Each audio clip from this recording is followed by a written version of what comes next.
Your countdowns. God, I've missed them, Sam. Right, here we are. Welcome to another episode of Trash Talk. I am Richard Lewis, the evil one, the forbidden one, the dark one. And we're here to take your calls and talk about all things esports. There have been a few things dominating my particular outlook of late, which I'm sure surprises nobody. First off, we'll talk about the Black Enola roast, which was surprisingly well received. I put a video out for those who haven't seen it in my YouTube channel, basically just underlining what a hypocrite he was. He did write a letter in response where apparently I'm like super sad because I don't get to make videos or make people's lives better. You know, and he does things that I can only dream of. Yeah. Like, I can't wait for this guy to get hit with the yeah. You know. Oh, baby. On people's cups. All right, man. But anyway, fuck that guy. Talk about this is the YouTube effect. Some of these people do have incredible egos. They get very fucking wrapped up in the whole thing. And of course, he's part of the shadowy Riot cabal. You know, that like to tell you all who's a good human, how to behave, which dick to suck, who to give a reach around to in order to get work. In fact, my day started with a somewhat interesting exchange. Can you bring up the Twitter, Sam? Is it up? He's a bit low. And apparently, Sam, yeah, you're way too loud. Yeah, I fixed that. I fixed that. Like your laugh just killed everything. Bruh. Or you need to set me higher. Nah, I got you. Okay. You got me. That's the tweet. We good. You got me. So, bringing it back. Bringing it back. All right. Well, welcome to Trash Talk. Yeah, bring up the Twitter anyway if it's there. Yeah, it's there. Good. Right. So this content creator, as she defines herself, called Roselight, or is that XO Sammy Joe? I don't know. Just tweeted at me from nowhere and calling me a jerk off because I shouldn't have made the Black Enola video. Apparently. When you're in this little cabal, when you're in this little group, you are immune to criticism. You're not allowed to be criticized. And she went on and on about how I only trade in gossip, which I sensationalize. She seems to forget about the whole accuracy part in the definition of sensationalist reporting. She embarrassed herself, you know, quite profoundly. And of course, you know, I've got my sources. I did some digging. Guess what she's doing? She's applying for a job with Riot. What cabal, Sam? Who would have ever known? They're not a cult. They're not a cult, though. They act perfectly fucking reasonable. If you guys haven't watched the Scientology documentary, Going Clear, I fucking urge you now to do it. In it talks about, you know, aggressive use of NDAs to bind people and what they can and can't talk about. It talks about using interview techniques and interviews in general to gather information, which they keep on file. Where have I heard this before? Where have I heard this before? But Richard, you're a conspiracy theorist. You're a nutter. That's why you currently, right now, for having the audacity to write about perhaps maybe Riot overstepping their boundaries within a subreddit, I'm banned on all accounts across all IPs from a website that allows neo-Nazis, right? People who steal pornography from women's phones and child sex fantasists. The best thing is I got banned as well just because I know you. Yeah, and you nah. Apparently you didn't. The mods came out the other day and said you're not banned, mate. You're making it up.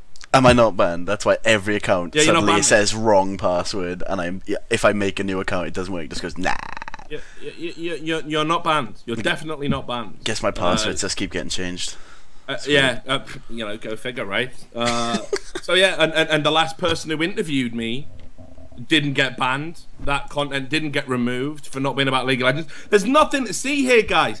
That's why a fucking Reddit community manager turned up in that thread 40 minutes after the story went up. We've investigated this thoroughly. There is nothing to see here. Go back to bed. Here's some Timo hats. Here, Am I losing my fucking mind? We're going to show ourselves to you. Look, check out this Reddit thread. We're being so open and telling you about us. Unbelievable, this fucking cult of fucking self-important fucking borderline social justice warrior, fucking retards. I can't even believe what I'm having to deal with on a daily basis. Anyway, apparently there was some esports news that happened this week.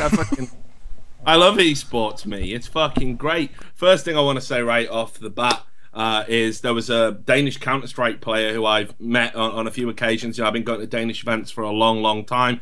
Guy called Anders Rullox Johansson. Just Rullox was his name. Used to play for Viborg Vipers with my old fucking, I was going to say something incriminating there. Better not. With my old drinking partner. Drinking, yeah, that's what we used to do. Mads VH, who of course was in the Fnatic team briefly when I had a Danish team that was dubbed Fnatic, and he's very, and Nico of course as well, a real good guy, and he got his fucking throat cut in a bar, intervening in a fight where a fucking guy was basically an 18-year-old dude he threw his girlfriend through some tables and chairs, and he went over to sort of get between them, and this guy didn't hesitate and just cut his throat, missed his carotid artery by 2 millimeters.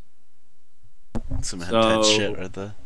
Yeah, you know, guy nearly bleeds out, and I like how much of a G he was as well when he just had his social release on Twitter, like, if I ever see you, I'll fucking wreck you. Fucking kill.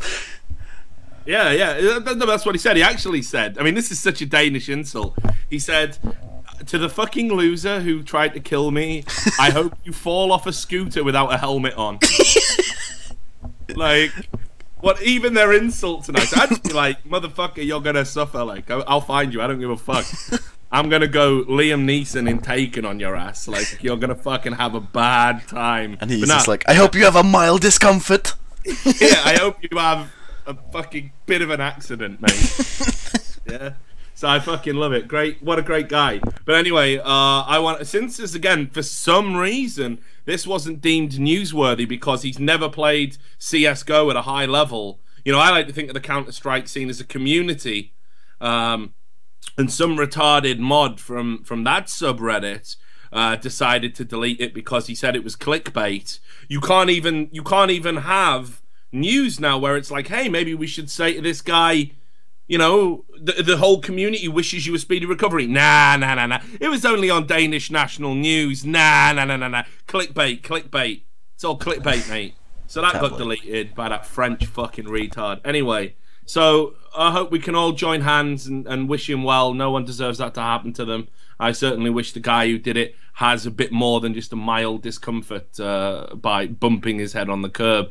Anyway, what else has been going on? Suppose we should talk about League of Legends. Don't know why this VOD will be deleted as soon as it hits that sub for not being related to it.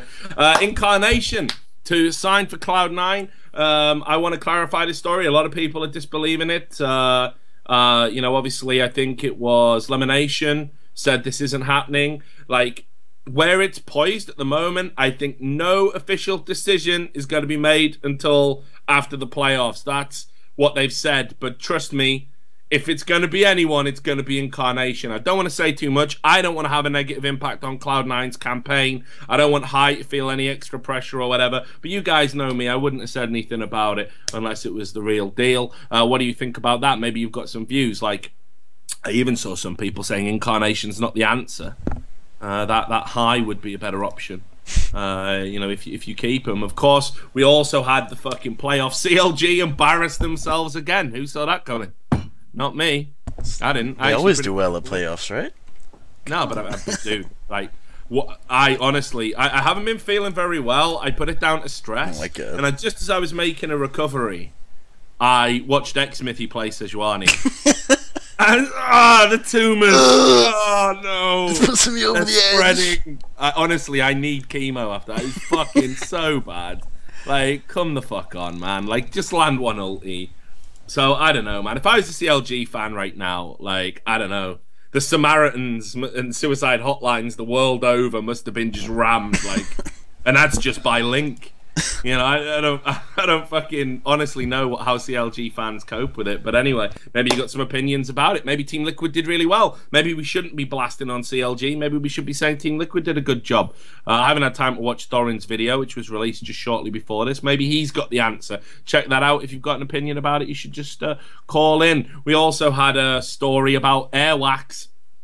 possibly on the chopping block after Wolves got absolutely dicked in the playoffs by H2K. Now, this has been kind of denied a little bit by Copenhagen Wolves. Apparently, again, no decisions have been made about it. I have to say they've had problems with Airwax before. I think these have been well documented. And, you know, I know Copenhagen Wolves. I love them as an organisation. I think they're great as people. But maybe it is time to change things. Now we come on to the big story in League of Legends, which is, of course, that Reckless is on his way out of Elements, but it turns out Elements are effectively going to self-destruct. Number of sources have come to me and said Shook and Wicked have had enough. They don't want to play anymore. They feel that Froggen is kind of controlling the team, and him and Crepo have created this alliance, and they've had enough. They're out, and Froggen and Crepo are going to rebuild with Dexter. And obviously Tab's returning, and they tried to persuade Zoro Zero apparently to come out of retirement and go in that top lane, but he's not too keen on the idea. He doesn't want to. So I think if I was a betting man, you know, maybe they'll look at JWoww, because JWoww was meant to be in the original Super Team, if people remember that. Anyway, Elements are a fucking mess, Sam. That's the long and the short of it. Pretty much. So maybe you've got some thoughts about that. Maybe that's something you want to talk about. What else has been happening? I'll have a quick look. Just to see if I've missed out on any big stories. Nah, not really. I did see. I thought it was quite interesting that the UK Counter-Strike scene is so shit, right? Like so unbelievably shit that an I series, which has stopped being like a relevant Counter-Strike tournament for some time. There was a Spanish team that entered and a Portuguese team that entered, and we still couldn't win. The Spaniards won it. The most online nation probably has ever to play, certainly in Counter-Strike Source. And they're coming over here, they're taking our jobs, they're taking our lands, they're taking our small prize funds. It's unbelievable. So yeah, that's what happened in Insomnia 54. Anyway, Sam, we should probably take some calls rather than witter on about shadowy cabals and bullshit. Starting to sound a bit like Alex Jones, but then again, it's all true. I'm starting to be sympathetic towards Alex Jones these days. What if he's right? That's a dangerous zone to be leaguing in. We're in the danger zone. So, yeah, well, let's take a call. Who we got? Alright, we have Forrest, and he wants to talk about the recent playoff results and the implications they have for the finals in EU and NA. Okay, well, it's a bit of a safe call, bit of a home banker, but let's do it. So, did you say it was Forrest? Yeah, Forrest. Okay, I'm always worried when I see people call Forrest, because I don't know if they're going to troll me and do like a Forrest Gump thing. Can you hear me, Forrest? I can hear you, Richard. Hey, that's a great voice. Nice and deep. I like that. So, no sexual innuendo. So you're not going to troll me. I've established that already. That's good. So let's talk about it then. NA and EU. I'm guessing based on the accent, you'll want to start with NA. That'll be a little bit closer to home for you. Sure, let's start with NA then. I think you hit the nail on the head when you brought up just how wonderfully CLG did in this most recent playoff run, and how much I just think that team has gone absolutely to shit. Why do you think it's gone to shit? Come on, I mean, I'm always keen to debate this with people. I personally think it's probably... Well, the first thing is, Link has just constantly been a force of, like... How can I put this in a way that doesn't sound like I'm completely just putting him down? But he hasn't been able to make an impact on the game ever since he's joined that team. He's constantly just been dropping the ball whenever they give it to him. And they have, who is, depending on how you rank him, one of the best AD carries of all time on the team. And they just can't do anything with him because they keep passing the ball to the wrong player. So quick question. It may seem unrelated, but just humor me. Could you just say, "Oh baby," for me? Oh baby, yes, it's confirmed. Yeah, that is unreal. That actually, if you're not Black and Ola, that is uncanny. Anyway, so fucking hell, no, guys, seriously, round of applause for this dude. So okay, look, I want to address the Link thing. I thought he had a great regular season. I thought he did really, really well. And yeah, he choked in the playoffs. That can happen to anybody. Is there not an argument that we should cut, Link some slack? You know, I'd love to be able to say, yes, Link has been doing enough this season, and his regular season performance has really maybe pushed him over the edge as saying he's definitely worth it to stay on that team. But personally, I just think that CLG's management structure, the substitutions that they've gone for, and I think Link is one of them. It started with Link, really, I guess. Like, the substitutions they've been going for have just constantly been like wrong move after wrong move. And really, I mean, Link's a great player. He's way better than I'll ever be at mid lane, but he consistently underperforms when it counts, and I just don't think that the regular season makes up for it enough. Yeah, I suppose you're right. I mean, let's talk about Xmithy, though, as well, because I said something similar, that I thought he had a good regular season. But I don't even think Link was like, okay, his Twisted Fate was fucking horrible. Like, again, oh, just please. Red card salutes everywhere. Oh, my God, yeah, like, fuck me. I haven't seen that many red cards outside of a fucking Premier League match. Like, it's fucking unbelievable. But yeah, it didn't hit many all-important yellow cards. Positioning was awful, like misusing his ulti. It was a horror show. But just when you think that's going to be the absolute fucking bottom of the barrel for CLG, then Xmithy picks up Sejuani, and the rest, as they say, are history. Like, if you're getting roasted on a Riot broadcast, you are fucking bad. Yeah, I was actually really, I don't know, I was super surprised when Freak came out and said, like, you know, just like he pointed out specifically how bad the Sejuani had been and how many ultis he had missed. And I think Monte Cristo put it best when he was just watching the VOD, and he said, I could do that. Like, literally, I could hit this ult. You throw it at the people, or you throw it at the largest group of people so you can get the stun, because after after they reduce the slow from 90 to 30%, that ulti is just, it's almost worthless unless you hit someone in the face with it. Yo, yeah, I mean, all you got to do is, I know this applies to every skill shot, but it's not like it's got a fucking tiny, you know, the hitbox on it is fucking generous. All you got to do is hit someone.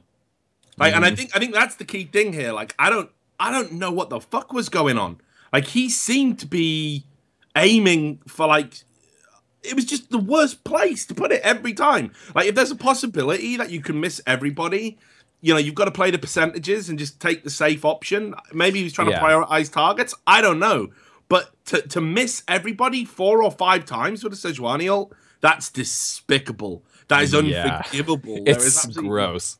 Yeah, it's so bad, dude. So, I thought Xmithy kind of, in the aftermath, I know he got roasted on the Riot broadcast, but he actually has got away, though. He's kind of got away with it a little bit, I think. Everyone's focusing on Link. I saw that Dota 2 meme get recycled. You know, science baffled by man's ability to fuck up every time, with a Link's face pasted on it. And everyone's really going after Link and saying Link needs to go out. There was that, did you see that one of The Legend of CLG, Link to the Trash? Yeah. Done up like the Legend of Zelda thing. So everyone's going after Link here. Do you think that's fair? So, I think one of the things you really have to look at with this playoff series is maybe a little bit, you know, you point at Link again and you say, like, yeah, he's been underperforming really badly, but, like, I think there's really not a lot he can do on that team as it stands, because, like, so, I mean, I pulled up the end of game statistics here, like, Piglet in this game actually finally, like, had a positive KDA and had a large impact on the game. And when you look at the rest of the team, with Xmithy underperforming and Doublelift just being effectively nowhere in this game, like, can you really put all the blame on Link? No, of course you can't. But it comes down to that, like, where are the threats on CLG? Zion Spartan is known for being a split push top laner. If you brought him onto the team expecting him to do anything else, then you're mental. Like, you're out of your freaking mind with Zion Spartan. And they're pushing him onto things that are, you know, within his wheelhouse, and he's demonstrated he can be good on them.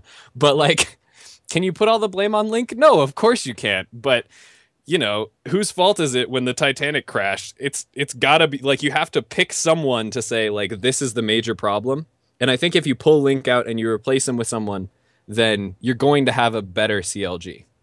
Yeah, well, I agree. But let's just, I know you want to talk about Europe as well, but I'm convinced you're actually a high-level content creator, and I'm maybe getting a little bit trolled here. You've got a great voice. Your audio setup's a little bit too good for just a regular caller, so I'm going to get to the bottom of who you are. But before we you could have me turn on my cam and see that I am actually someone in my pajamas in my bedroom. But well, I would probably get banned from Twitch for oh yeah, that's true. For having that's a true. sex-related stream, so we'll have to do that privately.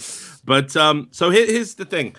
Management, CLG management. We all remember that hotshot tweet. I was a little bit cheeky. I retweeted it after they crashed out of the playoffs. You know, the one where he said, I know changes need to be made. You have my word. This will never happen again. And of course, it happens again. So the changes weren't that drastic. I think there is a cancer in CLG. I've talked about this before, and people are like, "Oh, don't use the word cancer, my triggers." But it's a metaphor, guys. Just come on, like work with me here.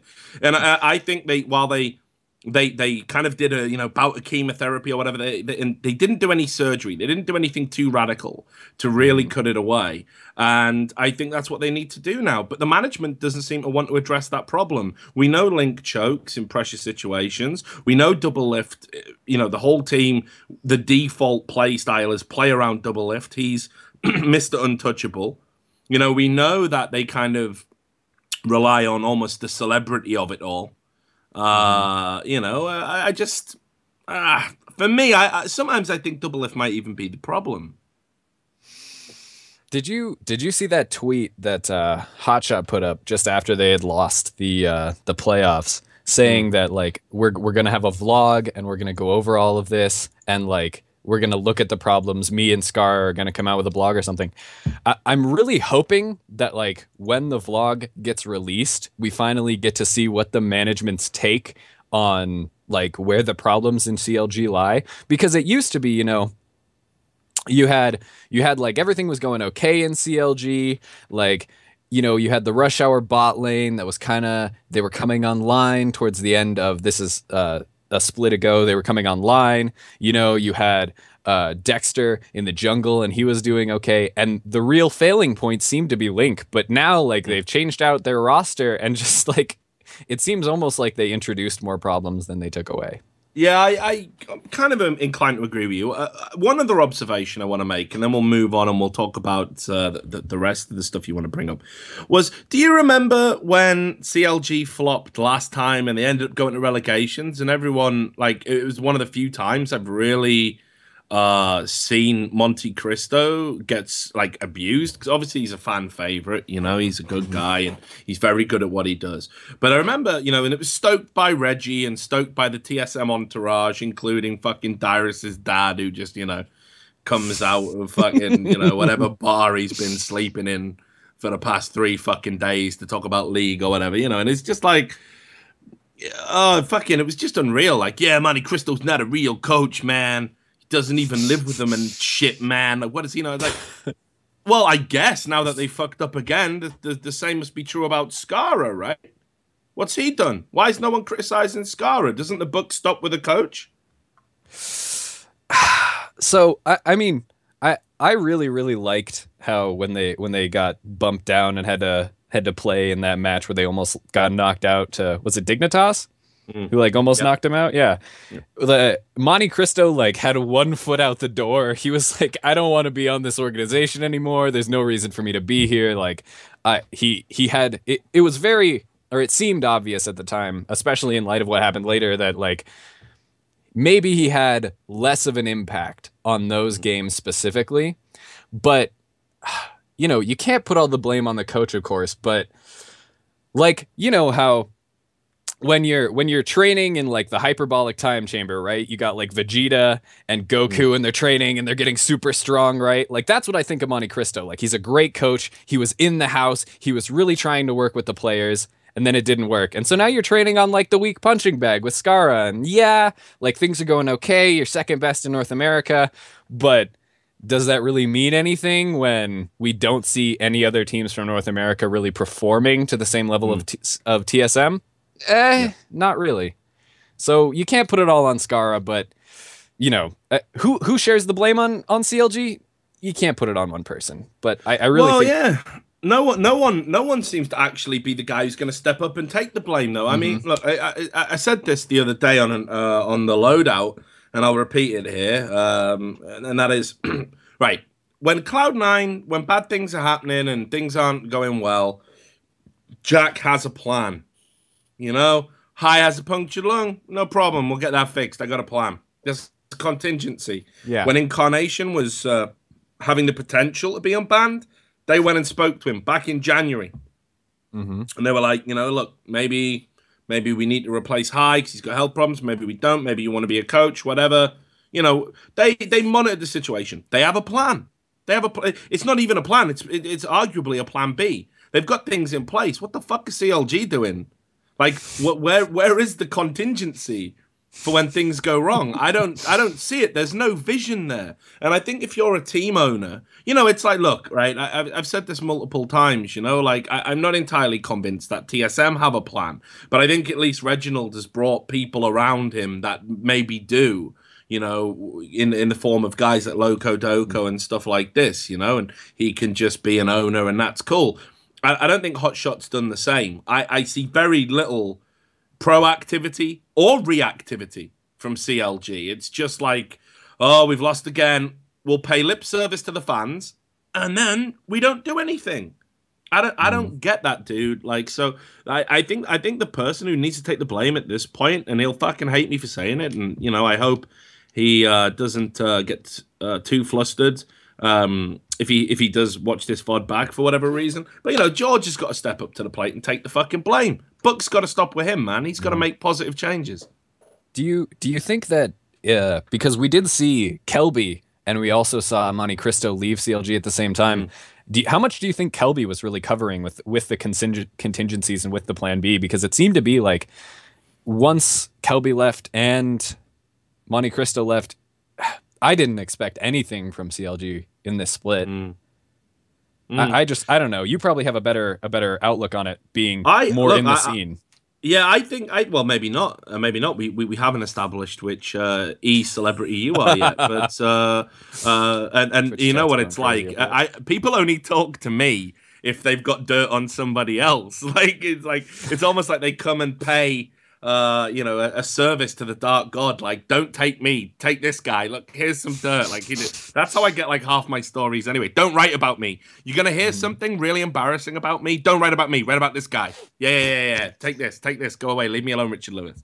So anyway, I honestly, genuinely believed that this was going to be. How many CLG fans have fucking said this? I believe this was going to be CLG split.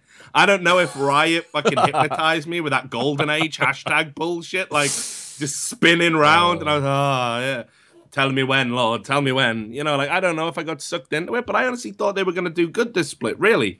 And Link looked to have really stepped up his game. So I don't know, man. I feel the whole Kelby leaving thing. I think it was more. Look. Everybody knows he's still tangentially linked to CLG anyway. I mean, that's like a dirty secret. It was all about this GGA bullshit and how to make it look less like, a fucking monopoly stroke empire being built on very shaky grounds. So I think they were probably like, yeah, this is fine. This will work this time. The players have said they were going to commit. We pretended to have tryouts.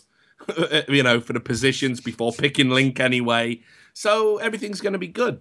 So I don't get it, man. I think management need to admit they fucked up. I think it's not fair to put it on the players. Like, you have, I mean, it is and it isn't.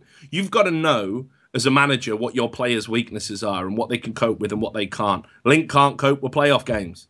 So if you ever want to aspire to win something or to be the best, you got to make some tough decisions. I've been a manager of a team. I've made those decisions. When you know a player fucking chokes, I mean, I've even gone suspicious on it. Like, I had players in my old Counter-Strike team, so I was like, this motherfucker's just cursed. He's just cursed. He's never going to win. He's just a fucking loser. That's just how it is. You can't have him in the team. He's a great guy. Love him, but he's cursed. And when you just get him out and you replace them, and it's horrible. You don't tell him that's why you did it. You just say, I'm sorry, mate. I don't think it's working out. But yeah, we're never going to win anything with you in the team. You've got to make the tough decisions. It sucks. I hate it. I used to hate having to cut players, especially if you've been with them a long time and you've developed them. some of the players I used to have on my teams, you know, I'd scouted them when they were young boys. This sounds really dodgy, but, you know, bear with me. Maybe by pretending to be a pedophile, I can get back on Reddit. So, I have a great subreddit for you. Again, we'll do it off stream. So we fucking, you know, scout this 15-year-old guy. You bring him in the team. You act like a mentor to him. You develop him, and then he's involved in your organization or every organization you're at for 2 years, and then he's fucking shit, and you've got to drop the guy. It fucking sucks. It's the worst. You're like, look, man, I saw potential in you, but actually I was wrong. I was dead wrong, and you suck balls, and now you dropped. It's the worst, but you got to put the team and the organization before you, and I don't see that happening in CLG. Anyway, I'm pontificating and rambling. Right. So let's talk about EU, Forrest. Let's talk about EU. What are your thoughts about EU? Okay, so, oh gosh, what are my thoughts about EU? Apart from being the fucking shittest region ever? I don't want to say anything bad about it, because I don't live there and I don't know anything about it, but man, oh man, NA would crush you, slimy fucking limeys. Yes, tell him. Tell him. I agree with you. So, God, it's so bad. So Gambit Gaming versus Unicorns of Love. So, you know how they had the Monte Cristo spinner, like, win one game, give the fans false hope, man? Like, yeah. Diamond in this game went absolutely off. This is the first game of the series. He went off on Rek'Sai, and I was just like, yes, we're back to what Gambit Gaming was. You know, it's Diamond. Yeah. He's ganking for the top laner. They're going to have a ton of impact on this game. I don't know, like, what the hell is going on down in bot lane with the Urgot pick? It's almost like Genja was back there again. And then, like, Betsy in mid lane is doing just fine on Cho'Gath. He's not getting taken down. And so you look at this game and you're like, okay, Gambit's going to come out of this series 3-0. We're going to have a great semifinal, and it's going to be wonderful. And then just, like, the next 3 games, what happened? Why? Why did it happen this way? Because dude, really, like, what do you put it to? Who was at fault for this series? Again. The series, it's one of the... It was awful, but in a good way. You know, it was entertainingly shit. A car crash. Yeah, it was. It was. I know. It was like trying to put my finger on it. You know, when like wrestling just goes wrong, like, but it's kind of fascinating at how bad it is. Like, you know, like a Brock Lesnar match, basically. Like, you know, just awful, but it's so awful you kind of are transfixed by how awful it was. I kind of felt that with the series. I thought all the trash talking before the game was like kind of lame, and like, you know, Gambit kind of set themselves up for a fall a bit by like saying, oh, you know, we're ready for whatever stupid bullshit they pull out the bag. Obviously you're not. That's, you know, kind of A, proven by the result, but B, it wouldn't be stupid bullshit if you were ready. You know, anyway, like, I never thought I'd see a fucking Shaco in high level or allegedly high level LCS play. I mean, that is that. Oh, fuck solo queue for days after this. You know. But so, it was awful, but it worked, right? Yeah, of course. I mean, it totally did. Like, the little sounds of the game soundbite they had for when Unicorns of Love was in the champion select, Kikis is sitting there and he's just going, no. Like, it'll be like the last two games we play. You give me a jungler, I get first blood on it, and we snowball the lead. And, like, if you're looking to snowball a lead off of, like, a random jungler or, like, an out-of-left-field pick, like, I'd be like, oh, man, you know, maybe he goes with, like, oh, like, you're going to get jungle fiddlesticks, and he's going to have the fear and all this magic damage, right? It's going to be great. But, like, who even expected Shaco? And, like, you have Leviathan sitting there, like, oh, man, we're totally ready for whatever they throw at us. No, you're not. You want to know why you're not? It's because it's random. Like, how do you prep for this? Yeah, there's no one who's going to be like, you go into scrims with another team as Gambit and you're like, oh, hey, you know, Copenhagen Wolves, could you just pick Shaco this game for us? We want to practice against it just in case someone picks it. You're not prepared for it, man. Your team isn't ready. I mean, I got to say as well, like, the fucking, you know, I thought Kikis had a great series overall. But again, the fucking UD, I don't know. It just seems to me like, like on the one hand, I love unicorns of love because at least we see, Riot like to trump this stat out recently, like 85% of champions have been picked in competitive play worldwide this time. Our game's balanced. Don't worry. Yep. Have some Teemo hats. Shut the fuck up. Like I'm trying to do your voice there for a minute, but it wasn't quite working.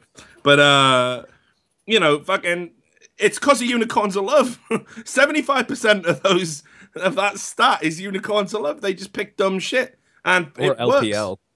Yeah. So I mean, because what haven't we seen in LPL really? Well, true actually. Yeah, I don't think anyone gives a fuck out there. They're all getting paid by fucking billionaires. Like, like just, hey, here you go, have some imaginary money that's probably laundered anyway. Like, give a fuck. Pick whatever you want. I don't know. Like, I guess I also want to talk about, I want to jump back to NA and do the Impulse versus Gravity match, because when I saw the show with LS, I was so excited because, I don't know, I don't want to imply anything, but I have a big man crush on LS because, like, me being like the shit tier bottom of solo queue, not knowing what I'm doing, and you see this like high level guy and he's breaking down literally every single point for silver players, and he's saying, well, you should have moved here because don't you agree that when this would have happened, and he gets people on his stream who at least they seem to have some ability for critical thought. And they're able to say, well, I don't know about that. Maybe I could have moved this way, or maybe I could have moved this way. And you have LS, and he just goes, no, listen. I like where you're going, but you're wrong. It gave me hope. It gave me so much hope. He was saying, yeah, I have a great working relationship with St. Vicious. I really like the guys in the house. Keen's great. And then they came into the series, and the first game, they just got completely shit stomped. Like, yeah, absolutely rolled. Here's the fundamental problem with the Gravity, Impulse game, and that's it. Well, look, right now, I love Saint Vicious, love him. Like, you've got your man crush on fucking LS. For me, I'd go gay for Saint. I think, like, if there was. He won't. It's yeah, no, but I mean, he won't like it. And the thing is, usually I don't really like the military types. I don't know what it is, but there's just a sight of a balding man in a vest, really. Maybe it's from the fucking Die Hard days. It just brings out my inner Bruce Willis child fantasy thing. I don't know, but like, I think he's great. I love him. I think he's a great player. I think he's a fucking real good shot caller. I think he'd make an excellent coach. But here's a fundamental problem you've got mechanically right now. I think if you gave Stephen Hawking one of those fucking sticks out of his forehead, I think mechanically he'd probably be on a par with Saint. Like, he'll hate me saying that, but that's just where yeah, maybe I've gone too far. But hear me out, right? So you're up against Rush, who I honestly do believe people are going to talk about him as potentially, one of the best, if not the best junglers in the world at some point. He was ridiculous. He carried that game. Yeah. So Saint can't fucking... You're not going to counter jungle that guy, nor is it like Saint's never really been about counter jungling either. He's about lane support. And this guy, Rush, is just applying so much pressure. So like the mid laner is kind of operating alone for the longest time while Saint's trying to get relevant for the mid and late game. The top lane is alone. And it just really felt that Rush just dominated from start to finish. He just put the team on his back and said, fuck it, you're done. And there was no answer to that because Saint wasn't on the same level. So I don't know, man. That was my assessment of it, and it pains me to make that assessment because I think Saint's a great guy, and I think he'll make an amazing coach and manager one day. I really hope that after this split, he now just says, I'm going to go into coaching or fucking streaming full-time, whatever, Just, you think I don't he will, though? I don't know. Think he will quit after this split? Because Worlds is after next split, I know, but he can't realistically go there, man. Like, he's not like he is an experienced jungler. He's an incredible captain. He's an incredible shot caller, but he is not an elite tier jungler and hasn't been for a while. And it's only going to get worse. It's only going to get worse with the passage of time.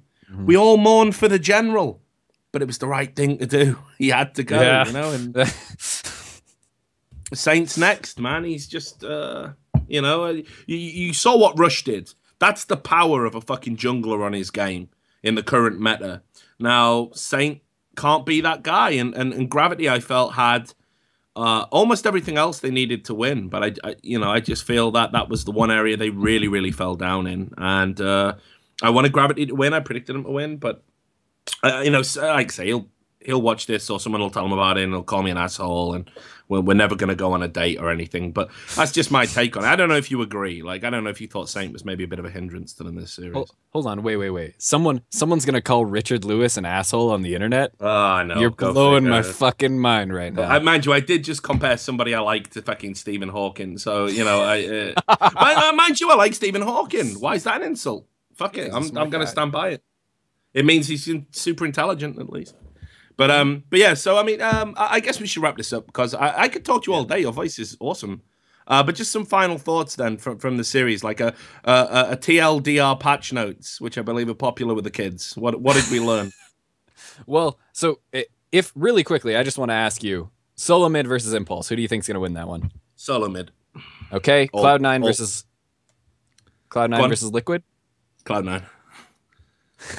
Alrighty, and then SK versus UOL. SK. I'm going for the safe picks here. Like, I feel like I should throw in a curveball. Fnatic versus H2K. It's your last chance. I know, Fnatic as well. Although Soldier, who was on First Blood last week, every prediction he made came true. And he said H2K will fucking 3-0 Fnatic. I think he's mad, man. I think, like, that whole us teasing him about being Chobra thing, I think it just drove him crazy, and he just talked shit. But like, if he's been right about everything else, maybe he's the oracle, like, fuck crumbs. Maybe he just, like, part of his brain, like one of the synapses just snapped, and he unlocked the other 90%. Now he's got fucking power to predict the LCS. Yeah, and even he couldn't last in Gravity. Yeah, so but figure. Unfortunately, not the power to carry his game up, or his team up out of the Challenger Series. Yeah, single tier gamers too. Ripperoni, but that was always going to happen, man. That was always going to happen. They were never going to win that series. But yeah, so I'm sorry. I've made some fairly safe predictions. Just to quickly qualify them, TSM for me is still hands down the best NA team. Cloud9 always do well in the playoffs. SK Gaming have got problems. The crack's going to show. I don't think they're going to finish first. I think they're on collision course to a match against Fnatic, which I think they'll lose. And I think Forgiven will leave and possibly even go to another region and become vastly wealthy, probably NA. So much money. Oh my god. Yeah. Well, there's already been rumors about him. Possibly being a replacement for Wild Turtle, like all this crazy shit. I can't believe any of it's true, but certainly I don't think he has a future with SK. I think that's where Reckless is going to end up. And then Fnatic for me have been the best overall team in terms of being able to overcome adversity. Now, I think you put them in a series, I think they're going to beat H2K, and I think when they invariably play SK, they'll beat them too. So that's why I think it. So look, Forrest, it was great to get you in, man. I like you say, I could literally talk to you all day. I hope you call in again. If I figure out you're someone famous and like this was all trolled, or, like on a stream or a YouTube thing, I won't even be mad. Like you're a cool guy. I really like you. But with your voice and the audio and shit you got going on, like, please tell me you make content. I mean, now's the time to plug it. You must have done something. I am not even above an age where I could legally buy cigarettes in my country. So, really? And I'm going to school full time. Just keep retweeting my shit, and this maybe is one bullshit. day, maybe one day you'll see my content. Your voice is deeper than mine. What do you mean you can't buy cigarettes? What is this? What is this? You're lying to me. Would you believe too? This audio I've been in trance quality. Talking to you. I'm thinking this guy could be the father figure that I sorely need. No way. Like, anyway, look, it was $20 mic. It was great to talk to you, Forrest. I hope you'll call in again sometime. Seriously. Alrighty, thanks for having me on. It was wonderful. No worries. You take care, brother. Catch you again. All right, adios. Peace. So there you go. That was Forrest with the summary, the roundup of all of the playoff games in LCS. What do you think of it, Sam? There's no way he's not old enough to buy cigarettes. I guess not. I don't know. I think if he was What do you mean you trolling, don't know? if he was trolling, he would have done something. Come on. If I find out he's trolling, I'm gonna be disappointed. Well, He could have at least called you some names or something. Or Mate, mentioned I Thorin's haven't- cock. I haven't heard a voice that deep since I climbed off your mum last. That was the shittest joke. You're reaching new lows. You haven't got time to go on Reddit anymore, so you can't find good memes. I'm from Reddit now. I only have. You saw the title. This is what it is. So, do you agree with what he said, Sam? About CLG? About everything, all of it. Fucking hell! Great handoff. Yeah. I think CLG need to change their core. Like, if you keep changing pieces of it and leaving Link and double, leaving Link and double F, then there's obviously something wrong. All right, fuck this show. Right, yeah. Great show. So let's do another caller and then we'll go to a break. Who have we got and what the fuck do they want to talk about? Next we have Warhood. I haven't let him on for a while, so I'm going to bring him on. And the reason I'm bringing him on is because he wants to talk about Counter-Strike for once, and he wants to discuss Fnatic's fall and the AWP nerfs. Oh God, I forgot to mention this at the top of the show. Fnatic's fall and the fucking AWP nerfs. Warhood, can you hear me, bro? Answer the phone. Alright, easy. We did it.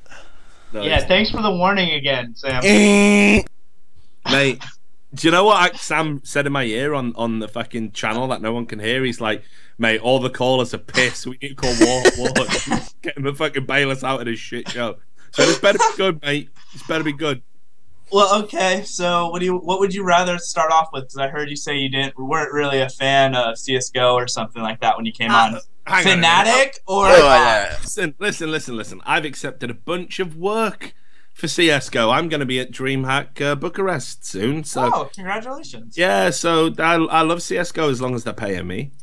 Like, so don't ruin this for me. All right, I won't. All right. So let's start with Fnatic's fall. What are you talking about, fucking Fnatic? Well, so if you follow the CSGO Lounge or anything like that, Fnatic have been doing absolutely miserable in every event they have at this point, up to this point, even losing today to other teams that shouldn't be beating them, basically. So I think they've probably in the past 2 weeks probably won 2 or 3 matches, I think. Let me check my betting history real quick to see the match they won, because I know I won at least one bet off of them. They beat Titan is their last victory that they have that I have seen, that they beat Titan. And that was, I think, coming right off the nerf to the op, which is why I wanted to talk to that as well, where they completely destroyed Kenny S for the time being, who is the main player on Titan. Yeah, okay. I mean, I definitely agree with you. Kenny S was such a good AWP. I mean, the AWP nerfs, I mean, I don't even... Look, calling them nerfs implies that this was some sort of deliberate plan by Valve, which I don't think it was, frankly. Well, no, I don't think it was either. It was... But I think they are considerably a nerf coming from the people... Oh my Christ, it's Panther Squad. It's a fuck-up. It's a fuck-up, but I don't know... It? I mean, it came out on April 1st, so a lot of people that were talking about it thought it was a joke.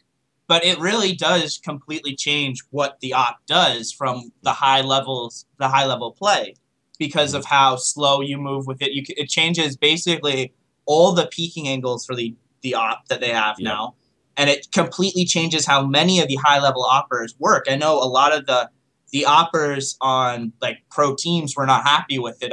The two that stand out in my mind, the PTR for CLG was completely annoyed with it, and he ended up losing. They ended up losing a couple matches because the PTR couldn't op with the gun after the changes. And then Kenny S was also, or Kenny G, whatever. The Titan opper was... it is Kenny S. Kenny S, G, right? Kenny G's the guy who used to play with the fucking special sauce, wasn't it? Like Kenny G. Yeah, I know both those names are famous. I just didn't remember which one it was for the time.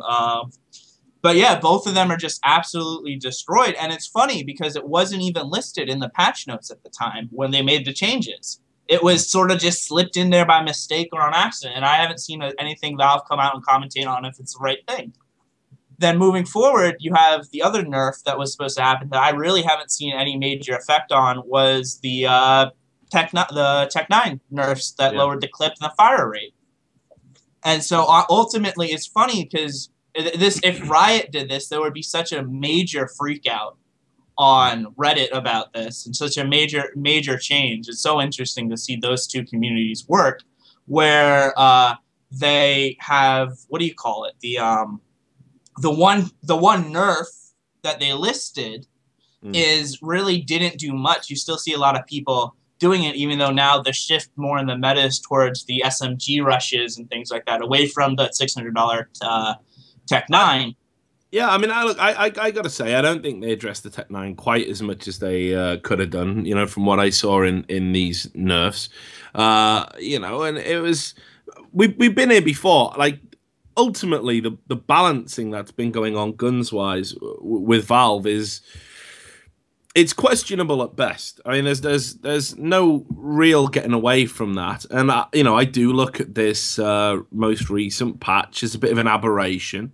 I don't think the changes will stick. I think the AWP, I mean, it's amazing, really. Here we are on the 7th, and we're still talking about this. Well, yeah, I'm sorry. I wasn't around when I think it was the Zeus changes happened. But I remember I was listening to a high-level streamer talk about it when these first changes happened, and he said that, like, look, I was here for when the Zeus changes originally happened, and I didn't think these were going to stay, but they're still around today. So, and Valve never made hide no hair of it. So that's the thing is, I guess, and I don't know, probably you would know more about that, that they have done something like this before where they changed something and just never really reverted it back, even if they did it on accident.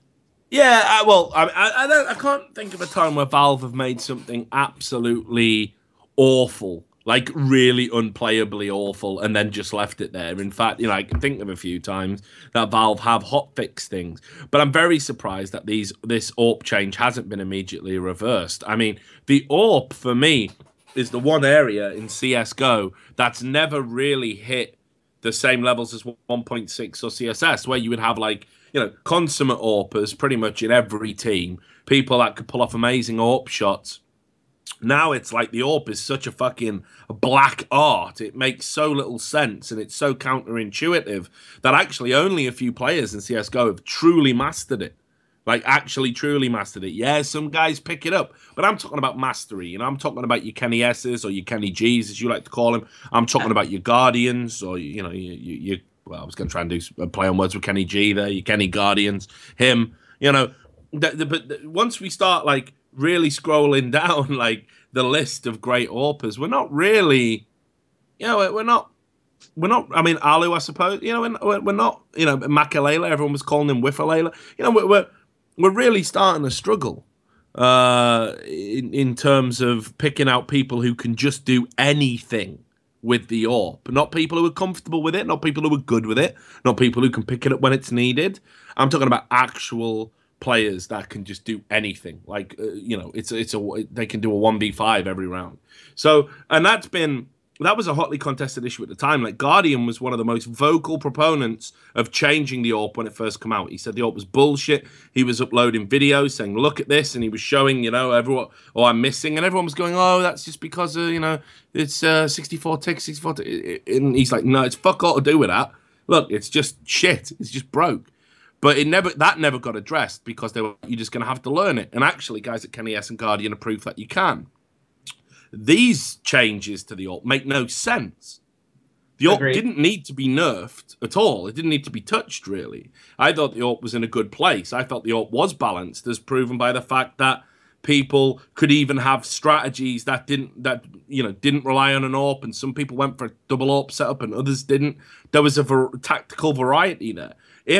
We've seen what happens when a gun becomes de facto, when a gun becomes, you've got to use it. That's why LDLC are picking up Tech 9s all the time and fucking doing Tech 9 rushes and winning them consistently over and over again. That's not just because they're good players. That's because they're amazing players and the gun is overpowered.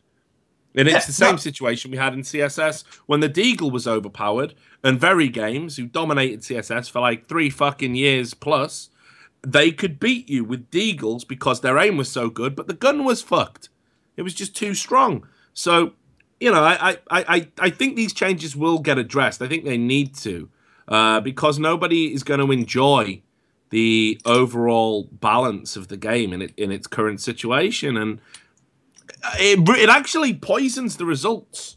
Warhood. People look at tournaments where a gun has been imbalanced, like, you know, we had it with the CZ, we had it with the Tech 9, and when if you're the team that wins, and people can say, but that gun was broken at that time, it really undermines your achievement. No, I agree completely. I'm trying to think of for the League fans, because I know this is primarily a League of Legends show in the chat right now. I'm trying to think of an example that would fit for this situation with the op, so they can Riven. Fuck Riven. It's not going to do a Riven, Sam. Yeah, no. Just because I showed you that photo of Riven in the Riven cosplay last night. Mate. Riven is like the Tech 9. Your little piggly wiggly dick didn't know what to do. Riven is like the Tech 9. It's just so overly broken no matter what you do. A better example would be talking about the Blade of the Ruined King when it came out. Or double Black Cleaver, everyone. You know, like, that would be much better. We're talking about item balance, not character balance. Yeah, well, I was thinking my example was going to be a character like an 80 carry going from like an 80 carry role all the way for like one change to happen that's not even mentioned in the patch notes, and all of a sudden it's being played mid competitively or something like that. It finds viability in another lane in another role. But this, because the op, the way it was changed so much now that it literally changed the style in which the pros have to play it. Because you can no longer do the walking peak because first off, you're slower walking now, and your shutter speed is different. So I don't know. Maybe you think I'm just a jackass for making like a comparison like that, but I think that's a valid one. I don't think you're a jackass at all, Warhood. I like you. I always will. You know, and no matter what you say, no matter how crazy it sounds to me, you'll always be welcome. You'll always be a friend. But look, I think we've exhausted the topic. I wanted a quick call. You've came in, you've plugged the gap. You're like the boy with his finger in the dike. You've done great. And I agree with you. I think they need to address this latest patch.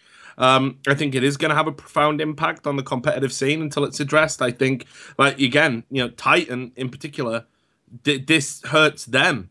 You know, Kenny S is the fucking carrier bag of that team. I mean, they, you know, and we know they've got problems if Kenny S isn't hitting all of his shots. If we make nerfs to the AWP in a fundamental way, there are some teams that are going to be hurt by it more than others. And, you know, I think Valve do need to address it, and they need to revert the changes. I don't think anyone's satisfied with it. I haven't seen one pro come out and go, hey, I mean, don't get me wrong, pros won't do that anyway. Pros hate change. But I haven't seen one fucking pro come out and go, hey, these changes can work, guys. Let's all be friends. Everyone says unilaterally shit. So that needs to be looked at. Anyway, we're gonna cut to a break now, mate. So I just want to say, look, thanks for calling in. No problem. As always, you saved the show. No. We're super glad to have you here to help us. And plug your wrestling show. Okay. I guess I should do that. I was gonna ask you about that. Anyway, so since I've been coming on Trash Talk and stuff like that, I started my own talk show for wrestling. I picked up after a couple guys left. It's pretty cool. Come check it out. Mondays, 5:30. I know it's competing with The Dot, but you can also watch it on YouTube or on our website that I'll link in channel, thembshow.com. You check me out. You can see my ugly fat face on there and all that. Help me make it successful. It's a community-driven project, and I'm sure this wonderful community that Richard Lewis has can help me as well. So thank you, everyone, so much. There you go, because we're all virgin losers that love esports, so we love wrestling as well. So that's how it works. It's the marriage made in heaven. Thanks a lot for your call, Warhood. I'll speak to you soon. Catch you on the flip side, brother. Bye. Bye. There we go. So that was Warhood talking about patches and how it's fucked up again. It is a bit of a fuck up. You play CSGO, Sam. What's it been like? Yeah, I don't play with the AWP, so I don't really know. I'm shit with the AWP, shit at the game, to be honest. But I stick to the easiness. The M4 sitting in a corner. I haven't even played the openers. What were they? Do you know? Or did you just bullshit that entire call? Yeah. What about that box Riven cosplay though? I don't think it's stream safe. It definitely isn't stream safe. But like, I just on a scale of 1 to 10, how I was so confused of what it was at first, like, because everything you send me is how can I describe this? Not hetero. Everything you sent me What do you mean is it's not hetero? that's what I mean. Everything you usually send me is just not hetero. So I was so confused. Like I was looking for the hidden penis. I'm old man. What do you mean you were looking for a hidden penis? Why would you look for a hidden penis? Because everything you send me has a dick or a fucking hoop in it.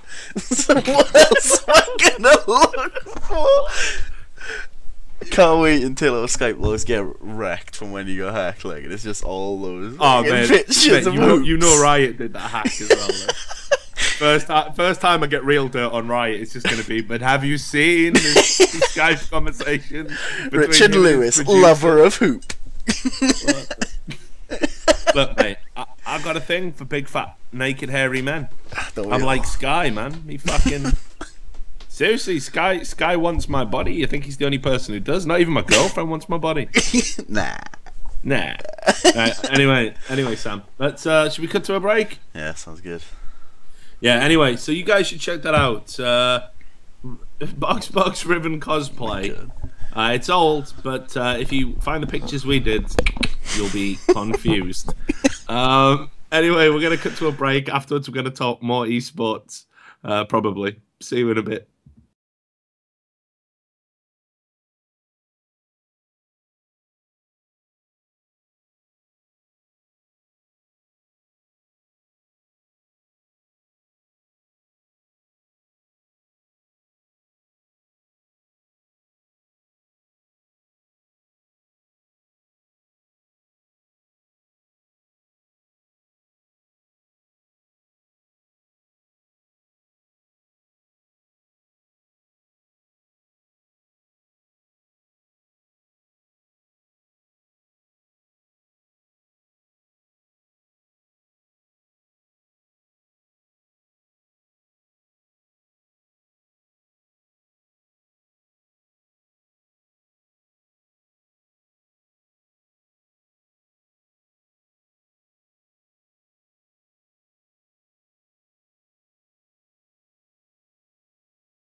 Hi, and welcome back to Trash Talk. Hope you enjoyed that little break. I know we did. We went out to get fed and watered. So we've only had 2 calls in the first half, 2 kind of long calls. Well, 1 long, 1 short. But, it's all been good. We had a bit of CSGO, a bit of LoL. What have we got next up, Sam? Next, we have Dorian, and he wants to talk about the LoL Mod Debacle. I'll just leave it there. I'll let him break down his points. Well, yeah, why not? I mean, that's a lot to cover. I'm always dubious that actually when anyone wants to call in about Reddit or mods or anything like that, it's going to be a troll. It's not a troll, trust me. It is Korean Terran. It's real, it's real. Okay, well, I'm glad that it's real. It's very nice to meet you, Dorian. It's nice to meet you too. My name's Richard Lewis. It's nice to meet you. You want to talk about Reddit? It's a subject very close to my heart. Fuck it, just go nuts. What do you want to talk about? All right. So I've always been sort of like skeptical of the moderation team on the subreddit, but I think this past week has shown that the primary reason for that subreddit existing, it's not about the community, it's not about the users, it's not about content creators, right? It's about a small group, like 20 megalomaniacs having a playground. And the secondary reason for it existing is that it's the marketing arm of Riot Games. They don't even pretend. I mean, have you seen the sticky that they've put up? It's like a sick joke. Like it's like it's written by a child. I can't even fathom that these mods are so like unaware of what it is that they're doing and how badly they're doing it. Just to talk about that sticky, just in case people missed it. Let me bring it up, man. I couldn't actually believe that this was considered a sticky post to encourage transparency and supposedly explain what's been going on with the moderator teams. Obviously, a lot of people have had a lot of concerns about the way it's being run, about censorship, about Riot's involvement with the subreddit, all of that stuff. So they put up a sticky thread, which was like, and they open like this to go, "Hello, community. In light of recent events, it seemed like a good idea to create a post about the mod team and increase the transparency. We've received quite a few questions, and it seems that the community doesn't always know what we do, how we do it, and how we reach decisions. Reddit doesn't work like most forums, which means the mod team also works in a different way. We'd like to clear things up as far as possible." And then they go on to explain the most mundane, pointless shit. It's like the most patronizing, condescending thing I've ever seen. It's like, you see how I opened the call there and I went, "Hi, I'm Richard Lewis, nice to meet you." As a joke. It's like that. It's exactly like that. It's like, moderating means that what we do is, from time to time, we might have to delete a post if somebody gets mean and does a boo-boo. Do you understand, pleb? Do you? I couldn't fucking believe it. And actually, it literally doesn't explain anything. I did find it helpful. Yeah, it literally meant nothing. It didn't address a single issue. And then they have the audacity, when it gets downvoted to fucking 44% approval, 0 posts, they actually come out and say the reason that this is happening is all because of Richard Lewis. Now, last time I checked, all right, like, and again, I'm Dorian. Do you study maths? Have you ever been good at maths? I've done maths, yeah. So right, yeah, it's that it's like 30,000 people per one mod. It's nuts. Okay. Well, no, not even that. Right? Here's where I need your mathematical brain, because it says here that the League of Legends subscribers is 666. I mean, that's appropriate right there. 666,893 summoners are currently subscribed. Yep. And I'll just check my Twitter. I don't think it's quite that high. Okay, it's 23,502 followers as of this call. Now, I don't really see how me linking to a front page stickied post in the League of Legends subreddit could influence it. You're the mathematician. Could you explain it to me, please? I don't know, especially when you've got actual rioters doing exactly the same thing, and obviously they get special and preferential treatment. That's why I said the subreddit is basically it is the marketing arm of Riot Games. And all the moderators, their dream at the end of this, they want a job at Riot, or they want like some idea that they're relevant or have power. I mean, have you seen them talking about like people asking them what the mods actually are, and then someone replies, "Oh, we're just janitorial." They're not janitorial at all. They want power over everyone. If they were janitorial, they'd see themselves as below everyone, and that was it. And if they were also janitorial, they wouldn't be the ones imposing the rules on us. The users would create the rules, and they'd uphold them when they had to do all these shady backdoor rule creation things that the community has no input in whatsoever. Well, I agree with you. I mean, look, here's the thing, right? That this is the sad reality about Reddit, and I've talked about Reddit for a long time. I've been critical of their model for years, and you know, Reddit comes in, it gains in popularity. You know, I used to work in this business in a time before Reddit. Okay, so I remember Reddit coming in, and what it did was it replaced a lot of traditional websites, a lot of traditional outlets, and it replaced them quite brutally. And they said at the time, hey, man, you know, it's a fucking forum. You just got to get on board with it. There was no gentleness about their application of their supremacy, right? So that's fine. That's fine. That's just how it works, right? Yay, capitalism. Okay, fuck the little guy. Now there's a big guy, and we've all got to pay lip service to it. But there's an inherent double standard right at the core of Reddit. And that is, they say there's only like a handful of rules, and actually everything else is a guideline. Yet the guidelines for users are rigidly enforced, like this 9:1 ratio, which isn't a rule. The reason I'm site banned apparently at the moment is because I vote brigade. I've never asked for a downvote or an upvote on my personal Twitter, and if anyone can prove evidence to the contrary, please do. Right. But I'm banned for vote brigading. Yet it says in the Reddit rules, sharing a link with friends is fine. So that's not the rule that you really broke, is it? The rule that you really broke is being critical of the mods. That's why you were banned. Of course. Well, actually, no. So here's something I'm probably going to address this in the mod special after the show. But here's what I will say to you, and I'll say this to you, Dorian, and I feel comfortable opening up to you. You're a fellow Brit like me. So I'm in good company. So here's the first thing, right? It probably isn't really appropriate, as edgy, you know, as I am, as like, right, you know, as much as my brand is, I don't give a fuck. Probably isn't really appropriate for me to be telling 14-year-old kids that they're fucking retards when they are being retarded. Sure, they're being retarded. They're saying stupid stuff. And I used to say to the moderators all the time, look, if you would just delete that comment, you know, if you would just uphold the rules, yeah, I won't have to reply to them. But maybe it's unrealistic of me to think the mods can get to every post. And I am a contentious guy. I can't have it both ways, right? If I'm going to be controversial, I'm going to bait controversial topics, obviously people are going to react negatively to it. And I would go through a thread and I'd go fucking ham. And I shouldn't be doing that. And then when I move to the Daily Dot, it's especially true I shouldn't be doing that because it does put the publication in a bad light. And I recognize that, and I shouldn't have been doing it. And I probably should have stopped a lot sooner. And indeed, if I had, we probably don't arrive at this point. Yeah, the mods are still bent as fuck. Yeah, they're still in bed with Riot, but I'm not banned. So that is on me. And equally, and the third point in this is, and this is the really dumb thing I did, I let them create a straw man for this debate.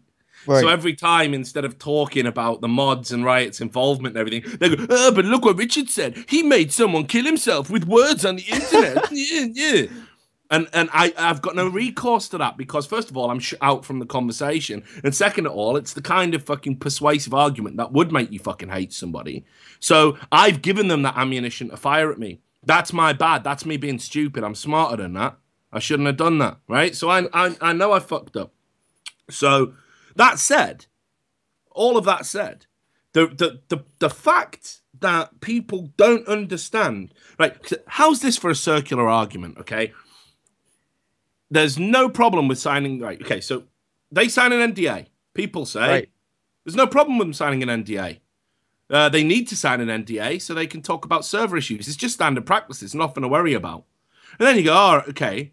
And then, so if it's nothing to worry about, why do they need to sign it? Ah, well, if they do discuss anything, then they need to be protected. But you just said that they don't discuss that, and it's nothing to worry about. You can't have it both ways. You can't make the argument that, hey guys, we're not talking about anything private. We're not taking our orders from Riot. We're completely independent. If that's true, why do you need to sign an NDA? We all know when there's a fucking server problem. We're not stupid. Mods maybe get the news 20 minutes before us. Does that really require a fucking non-disclosure agreement? And the other retarded argument I heard about non-disclosure agreements was that they prevent disclosure. They don't. They give you legal recourse if disclosure occurs. That's not the same thing. That's like saying, that's like saying every measure you like okay, so I reserve the right to fucking punish you if you do something. Doesn't prevent you doing it. It's like saying the death penalty stops murder. Maybe it stops some people committing murder, but actually murder's going to happen, and you want to have a legal predication to fucking punish them if they do that, because that's how you keep society in order. Now, like I said right at the top of the show, I watched a fucking documentary about Scientology, and people that are being subject to abuses can't talk about what they experience in the church because they're under NDA. Now, again, far be it from me to fucking compare Riot to Scientology, but the idea that an NDA is a completely benign piece of legislature is bullshit. And I love Bryce Blum, but his thread pretty much saying, hey, these are standard now. Yeah, you work in litigation, mate. You're a lawyer. They probably are standard to you. But to most people, they're quite weird and frightening. I talked about the fucking rioter who said, what was it he said? Oh, I don't get what the big deal is. If my wife wants to bring me a packed lunch, she has to sign an NDA to get in the building. That's not normal. But I think you have to look at it from the mods' point of view as well, because I think we didn't right. So one of the moderators became a member of Riot, so they think that them signing this NDA, they get in Riot's pockets. It's another step up the ladder for them. It's a little bit more power, a few more secrets. They love that. From their point of view, it's brilliant. They love it. I mean, like, why wouldn't they sign it? They don't care about the actual details of specifics. It'll be presented to them as, oh, you get a little inside thing to Riot. And they'll be like, we'll sign whatever we want. We'll sign anything we want away to Riot. They can do what they please. Yeah, it's absolutely ridiculous. I mean, look, here's the thing as well, right? So the Reddit rule is, if you are employed by a company, you cannot be a moderator of a subreddit. That pertains to that company, obviously. That's why Trig stopped being the moderator when he was employed by Riot. Now, that's great and all, but the reason for that is that because it might unduly influence your decision-making.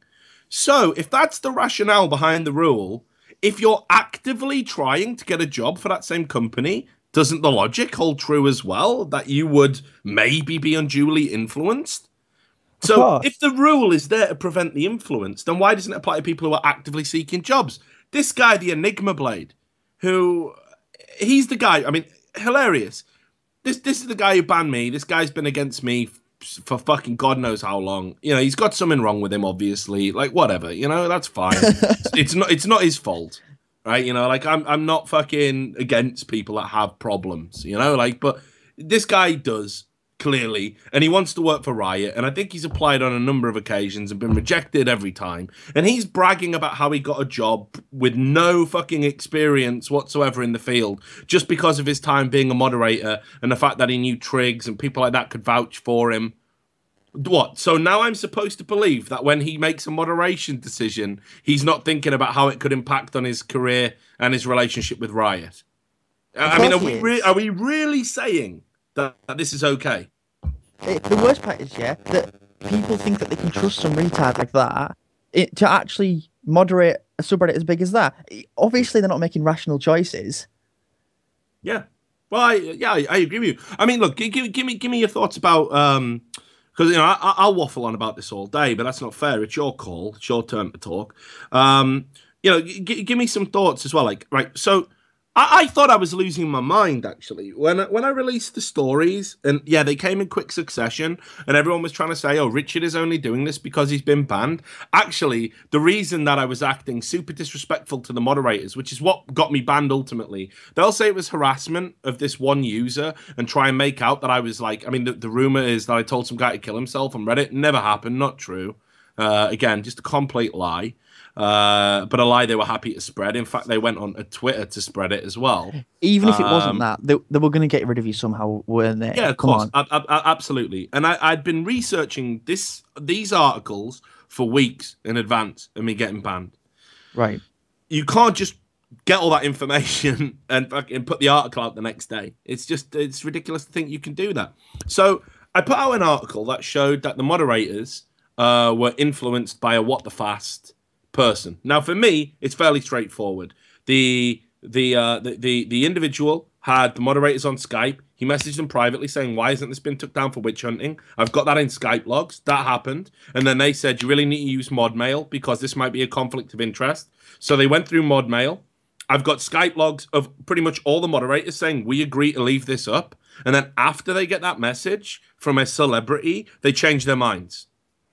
Now, that for me is a story that shows influence. That shows the that shows the moderation team, subject to that influence, and they're going to make corporate decisions predicated on that influence. I think that's newsworthy. I'm sorry if people don't agree, but I put that out there.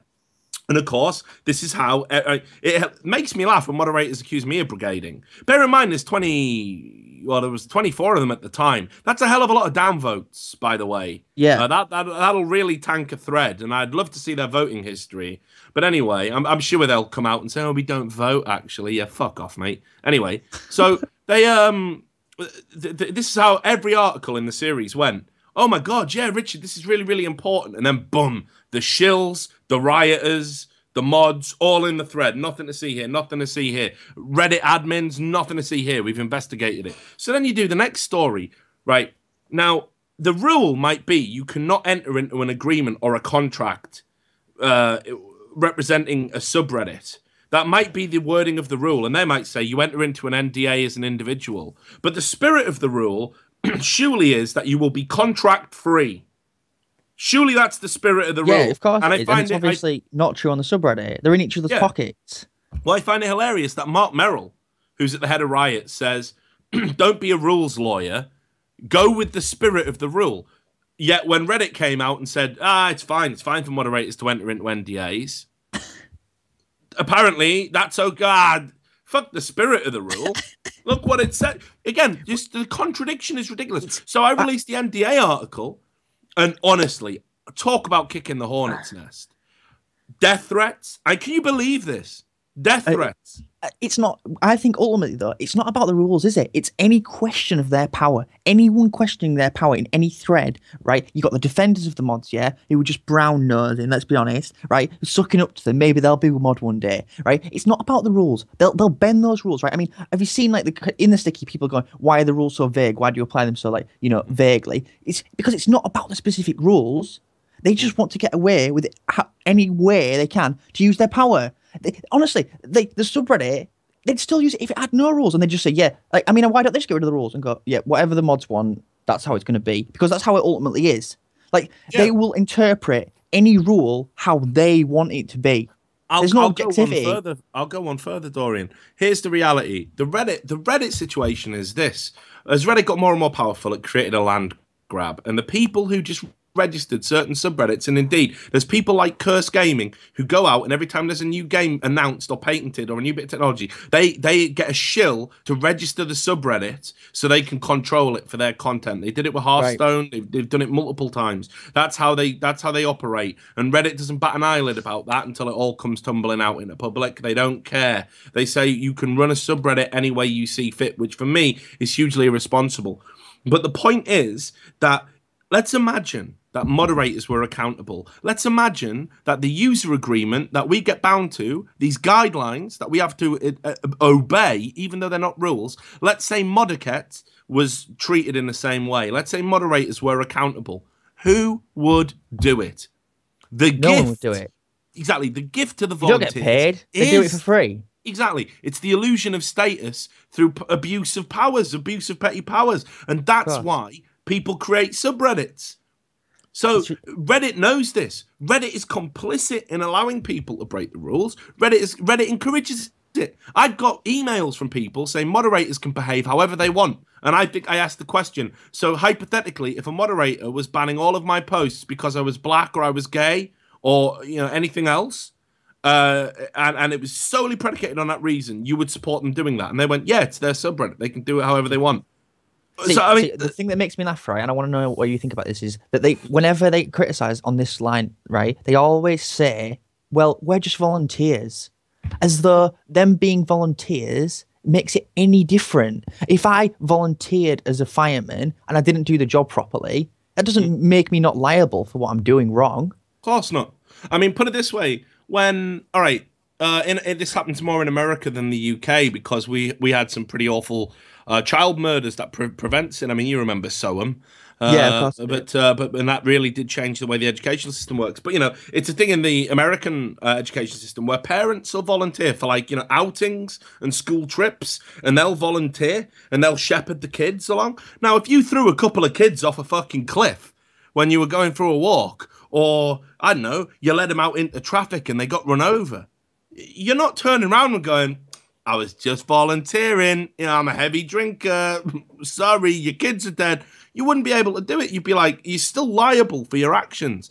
The point is that, again, it's about the creation of straw man arguments. It's about the creation of insulating yourself from any form of criticism by saying things that, while true, are completely irrelevant to the argument. So you say, hey, man, we're just volunteers. Sympathize with us. We get no money for this. Yeah, but we all know you want to do it. We all know you wouldn't surrender the position. Korean Terran might have stood down, right, recently. That's because his position is untenable. If it was up to me, they'd get rid of every single mod. Well, honestly, look, just a scorched earth.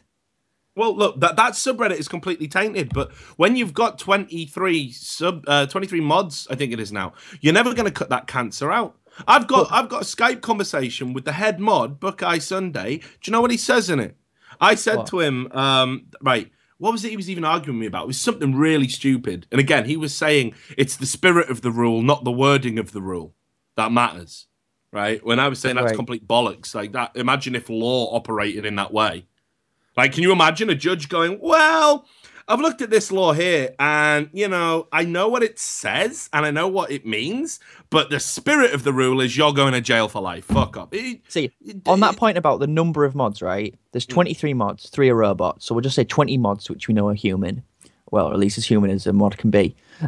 Those 20 mods, each is responsible for, say, 30,000 people. There should be more mods, right? If there was more mods... Right, like what the point you made earlier about that you can't expect every comment to be moderated. Well, why not? There's no reason for them to say, well, we don't want more mods, other than the fact that they want to keep the power concentrated. Right. So have you seen as well, though? They're bringing in moderators now. Okay, so they're talking about, we've got a lack of activity. There's a moderator who's just joined the team. He's a mod in 107 subreddits. See, that's another thing. How many of the mods are mods of loads of subreddits that they can't really even... Yeah, the head mod of League of Legends came over from politics. He came over from the politics subreddit, and I don't know if you remember this, but there was a point where the politics subreddit made fucking national news in America because it was banning certain publications. It banned Mother Jones, which is a fucking Pulitzer award-winning publication, on the basis that it was a clickbait blog, and it made national news. This degree of censorship, and he was over there when that shit was going on. Oh, wow. And now he's in League of Legends. See, Korean Terran gets driven out of NBA, and again, so a lot of people. So he was driven out of NBA as well. Yeah. So here's what happened with NBA. They all say, "Oh, we all parted well." He left, right? But he, by his own words, calls it a coup d'etat, right? He says he was overthrown. So, right, I was writing an article about Korean Terran, which is where they get all this doxing bullshit from. I was writing an article. It was called "A Tyrant Without an Empire," is what it was called. That's a nice title. Thank you. Because he said to me crazy shit like, journalists have too much freedom and too much leverage. If it was down to me... this is what he was just saying, these ridiculous things. He said Reddit shouldn't be a democracy. Democracy doesn't work. Like, just the most insane shit to me, saying it to me. And I was saying to him, you're fucked in the head. You don't realize you're a crazy power mod. You're mental. And he's going, nah, I don't think I am. And I'm going, you fucking are, though. So I was like, I'm going to write an article about him. That's where all these new doxing allegations come from. Because I said to him, this is outrageous what you're saying. I'm going to make this public. I'm going to write an article about you. Why are they above having an article written about them? Why is there a bunch of people who are coming out and saying these people who abuse their power and their privileges deserve to have anonymity when they've clearly proven time and time again they can't wield it responsibly? So I was going to... And this guy was responsible for 40% overall of all moderator actions in that subreddit. That's this mad. Fucking lunatic. Absolutely that one mad. guy... The rest of them aren't even active.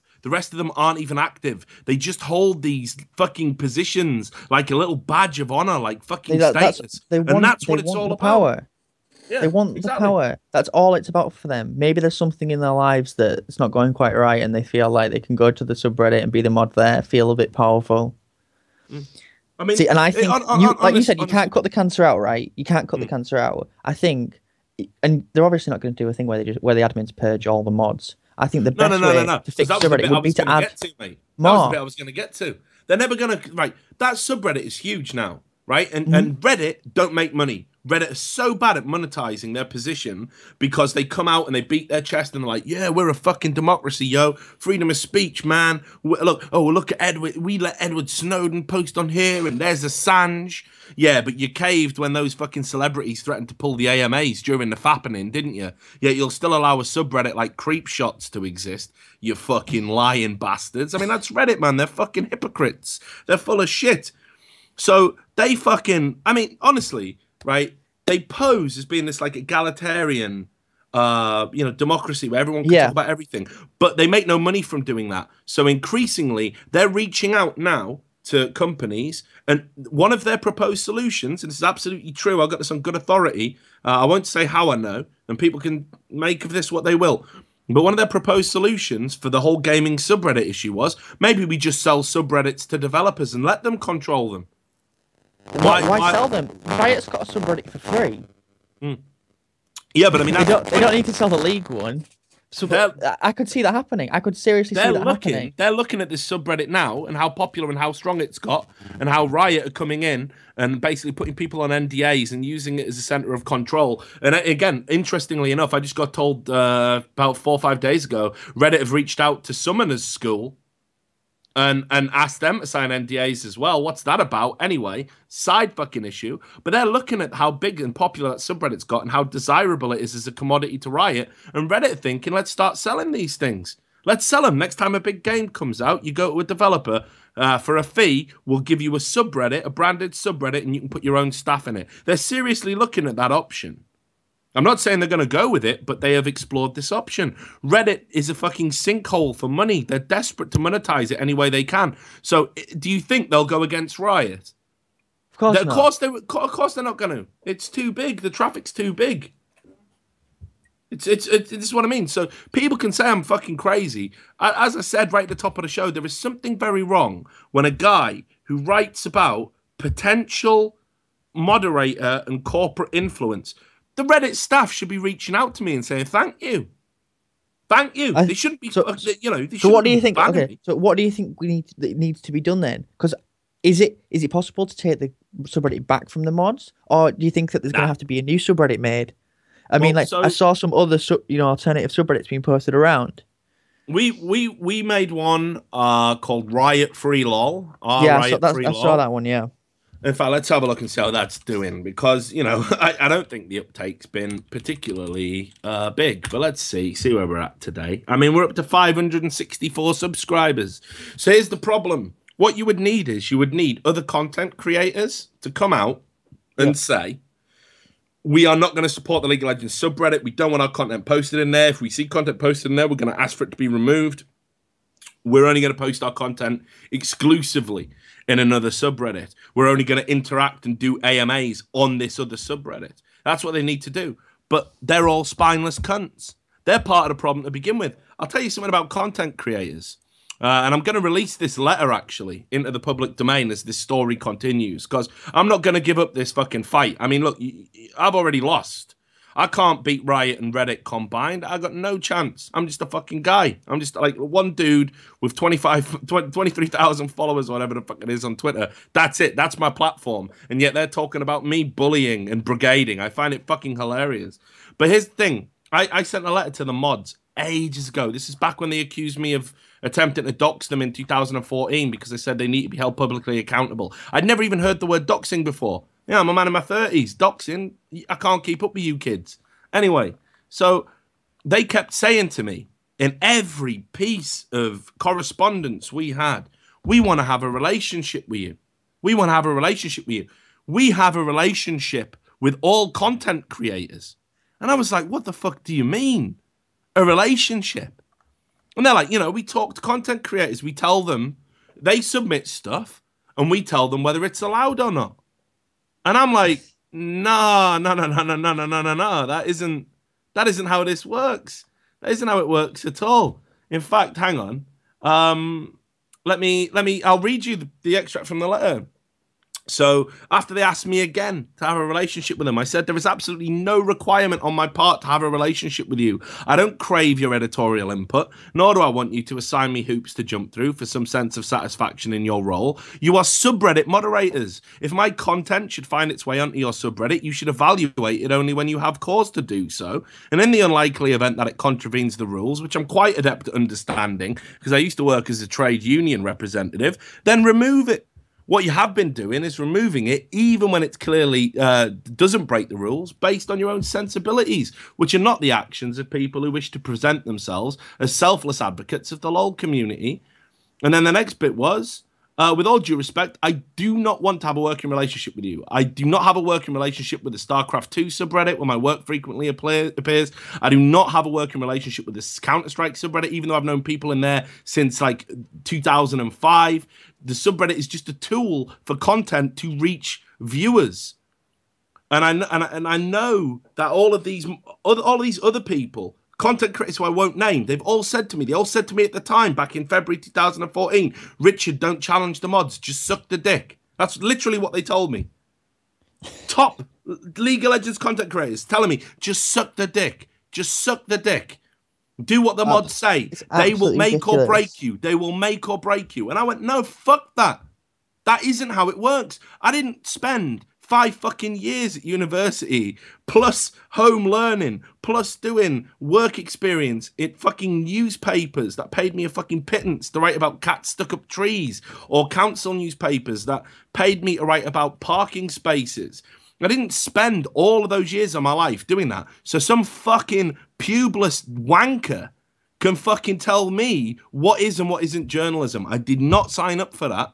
That is bullshit. That isn't how it works. And anybody who buys into that system is a fucking prat. It's completely Orwellian, seriously. So, you know, it beggars belief. It beggars fucking belief. And that's the point, I think, that needs to be made here.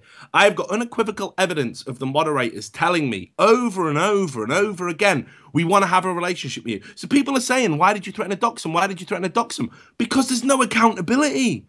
They hide behind aliases and they say, you've got to conform to our rules. You have to enter into this relationship, which you don't want to do, or we remove your content. But that's okay, apparently. That's all right. And nobody bats an eyelid. Everyone's, come on, man, doxing people ain't cool. Doxing people ain't cool. These people need to be held publicly accountable. Back at the time they were doing this, I was responsible for a small publication that employed 12 people, right? If that publication failed and I was in charge of it, that's 12 people losing their jobs. I had to go to bat for my staff. Now, I'm not going to fucking enter into some weird editorial relationship where I report to a CEO, but actually on the weekends I report to a Reddit moderator. Get fucked. My job's stressful enough without some teenager telling me they're going to get my publication shut down because they don't like the things that I write. And Reddit staff have stood by this. The people who run Reddit stood by this and said they're well within their rights to do it. Well, fuck it's absolutely Reddit, honestly. Disgusting. How they can claim to be egalitarian and democratic and do stuff like that. It's just ridiculous. Honestly, people don't know the whole fucking truth. Like, seriously. And like, I made some mistakes, man. Like I say, fuck, man. I got so angry and heated at the time. And I did threaten to fucking say, like, well, you know, let's have your names out in the public domain. Right, let's see how you deal with it. I still don't think that's a bad thing. I think if you're in a powerful position as a subreddit grows, there should be somebody that is publicly accountable. I honestly believe that. And if that makes me crazy, then fuck it. I'm going to be crazy for life because it's never going to change. But they wouldn't fucking... The minute that I did that, they were just like, please, no, my ducks are Reno, like just getting all uptight about it. Like, what's the problem? Would you stand by these decisions if people knew who you were? And the answer is no, they wouldn't. And that's bullshit.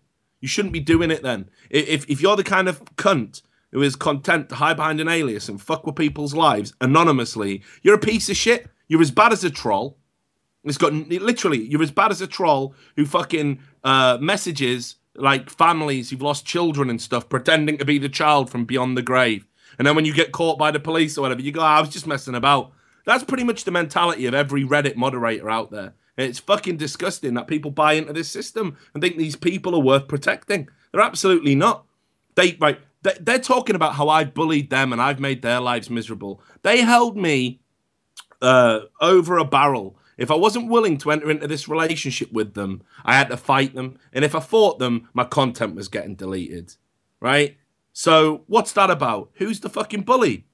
It makes no sense to me. I had people's jobs and livelihoods to think about. It was honestly, people don't know the full fucking story about this. Like, people want to say, oh, Richard's a bad guy. Fucking honestly, I'm going to release everything. I'm going to release every conversation that I've had with these people. I'm going to show people the hoops I had to jump through just to get my content on a fucking website that's meant to be open, democratic, and egalitarian. And I'm banned from doing it. Why? It's the other funny part. So apparently, I'm banned for vote brigading. That's my ban. Every time a writer links a thread, they should, by that logic, be banned as well.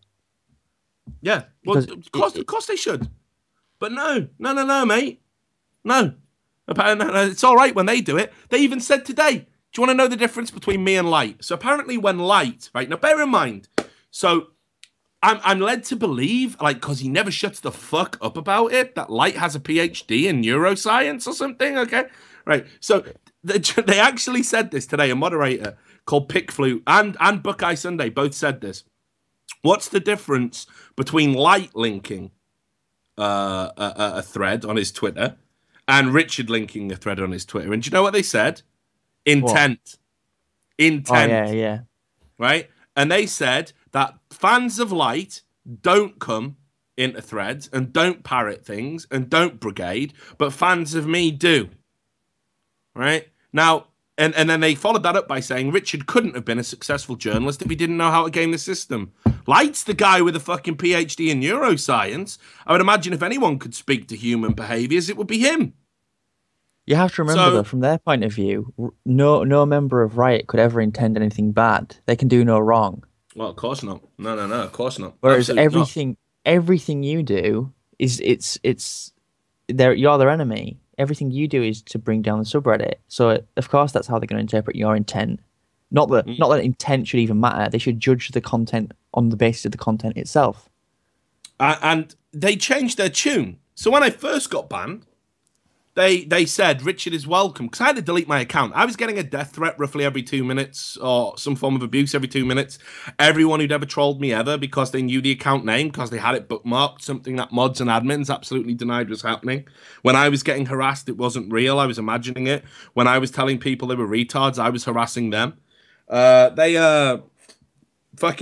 had to delete it because it was just too much. So after I fucking deleted it, they said Richard is welcome to create a new account and join the subreddit again.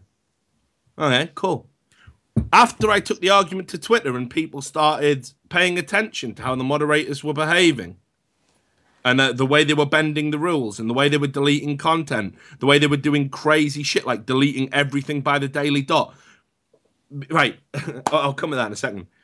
People started going, hang on a minute, this is fucking weird. And then Richard can never come back to the subreddit on any account. I've made 6 brand new accounts since being banned. Every one has been shadow banned. The admins have never explained to me why I've been banned. They've never qualified it. It just gets removed. Certain posts get deleted and edited, and it becomes useless. I've reached out to staff directly. I've gone through staff mail. And this is all because the moderators who were pretending, we don't know why Richard's banned. We wouldn't do anything. Message them every time I talk about them on Twitter and accuse me of vote brigading, even though I've never asked for an upvote or a downvote. So that's exactly what's going on there. They are basically leveraging a relationship they have with a community manager called Crispy Crackers, right? Which, again, I mean, that just shows how retarded this whole thing is. My career is being dictated to by someone who uses the alias Crispy Crackers. I'm meant to take this all seriously, am I? But yeah, that's exactly what's going on. That is the fucking real deal. That's what these pieces of shit, these fucking troglodytes, that's what they're doing. right? And I'm supposed to think it's okay. I've apparently not only have I forfeited the right to use Reddit, I forfeited the right to talk about Reddit because of intent, because I influence my users in a way that someone with a PhD in neuroscience can't, that someone who can offer you a job can't. It's me. I'm the Machiavellian mastermind. It is absolutely unfucking believable. Okay, so what do you want everyone to like take from this? Because the thing you mentioned about the mods not being selfless. I think if after all this is said and done, the one thing that I want sort of the general Redditor to think about is that these guys are not selfless mods. They're in it for themselves. That everything you've shown in this past week or whatever, or in even longer, it's blatantly obvious these guys are not selfless at all. They're egomaniacs, megalomaniacs, and like honestly, it makes me think that the people that want to be the mods the most, they're the ones that should be mods the least, right at the bottom of the pile. The Reddit staff, like I say, are gonna fucking back them to the hill over and over again. So there's nothing you can do, unfortunately. The sad reality is that there was a time to do something about it, and there was a time you could have done something about it, but they've completely fucking pulled the wool over everyone's eyes. People have bought this whole NDA bullshit. People have bought this Riot aren't involved in the sub bullshit. The staff member, even came out and said, yeah, mods should be careful about who they accept gifts from, but it was only Teemo hats. Okay, well, next time a politician takes a fucking Rolex, or a FIFA official takes a car before making a ruling on what country should host the World Cup, it's just a gift. We shouldn't get upset about it. It's fine. It's okay. Richard's a conspiracy theorist and nutter. And everybody bought it because I got strawman to shit that week. I got fucking strawman to shit. There wasn't one mod, by the way, for all their love about stopping witch hunting. There wasn't one mod who stopped a single witch hunt thread against me. Wasn't one mod who deleted a bad comment about me. Unbelievable. And like I say, these guys are out of fucking control. And until people are actually going to realize that, look, it's just a gaming subreddit, sure. It's not a big deal. Make your own. It's not a big deal. But the abuse of power it always starts with like small things like this. Like, it's just League of Legends. It's not a big deal. We had it all with the Gamergate bullshit. Hey, it's not a big deal. It's not a big deal, right? It's not a big deal. People keep saying that. It's just leave it. Just leave it. It's only Reddit. Just leave it. Just ignore it. It'll go away. This stuff is continually happening because the Reddit system is broken.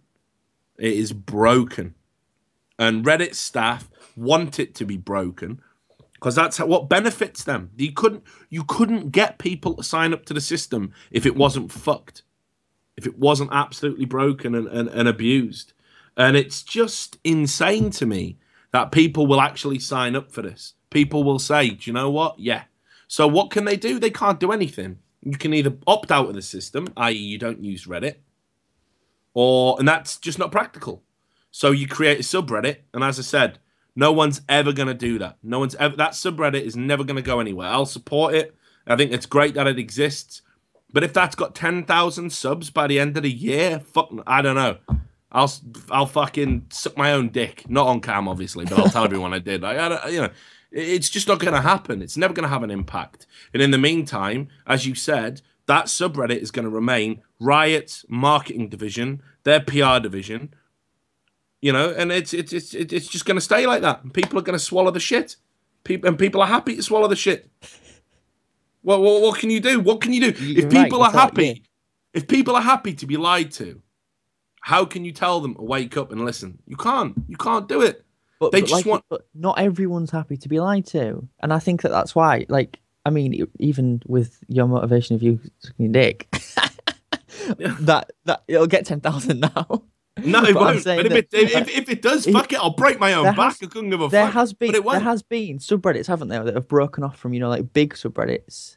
I think I can't even think of one, but I know that there's been breakoffs from subreddits. Yeah, there have. There's been that have been successful. Examples. And I think that the League subreddit is now at a size where that could potentially happen. I think there is enough dissent and unhappiness with the way it's moderated that we could have another subreddit. But the only problem there is we have to make sure that other subreddit doesn't fall to the same things that happened to the previous subreddit. You've just got no chance, man. Like I say, right? So the head moderator said to me, and this was his exact words. We were arguing about something, and he just said, "It's their community; they'll do what they want with it." That's it. It's not your community. It's not our community. Their community. His words. That's it. That's how it works. You know, I got fucking Skype logs of Korean Terran with his demented theories about how, you know, fucking we should just intervene and stop journalists. I pasted some of them today. You know, some people fucking saw them, and I don't think people realize just how fucked it actually is. Why are they, for example, right? Okay, so I'm Richard Lewis. I happen to work at the Daily Dot. Why would you take the decision to ban all Daily Dot articles on the grounds that they may contain personal information? What a load of fucking horseshit. Because you made them mad. Yeah, but that's about trying to get me fired. That's about trying to get me fired. So I do find it very interesting that, but keep in mind as well, right? So moderators complain to the staff about how I'm trying to dox them because I Google their names, their usernames, found out their real names, and then looked at their LinkedIn pages and stuff like that. Like, is that doxing? I guess, you know. No. I'm a lead hacker. I used Google. All right. No, did you actually find their LinkedIn? Yeah, of course. Did they list subreddit moderator as their job? No, it wasn't quite that embarrassing. That would have been hilarious. But they took real exemption to it, because obviously when you looked at someone's profile in LinkedIn, it shows a picture of who's looking at your LinkedIn. So they took real exemption to it, and they were like, "Oh my god!" And again, got the Skype chat. "Oh my god, I'm being doxed by Richard Lewis. He's looking at publicly available information." You're like, hysterical shit, right? Then, do you know what they did in retaliation? They looked at my LinkedIn. So, which one is it, guys? Are mods doxing me now? I didn't enter into a contract with Reddit to obey their privacy rules, which is a rule, actually, not a guideline. Says their privacy, your details of your interactions on Reddit will never be disclosed, right? So if it says that on Reddit, why is it then that Triggs, who sits in this Skype group with them, is publicly saying about me that I've threatened to dox moderators? How could he possibly know that unless the moderators told him? So that's violation of privacy right there. And they're looking at my LinkedIn, predicated on what they know about me through our interactions through Reddit. And I've got screenshots of it. And I've tried to say to the staff, well, if I'm a doxer, these guys are doxers as well, right? So are we all banned? Is that how it works? Nah, you ain't. We don't want to talk about that. Come on, Richard, you're crazy. You're fucking crazy. Wanting everybody to be treated the same on an egalitarian democratic forum? You're mental, mate. You're out of your mind. Honestly, these people are fucking some of the worst I've ever had to fucking deal with.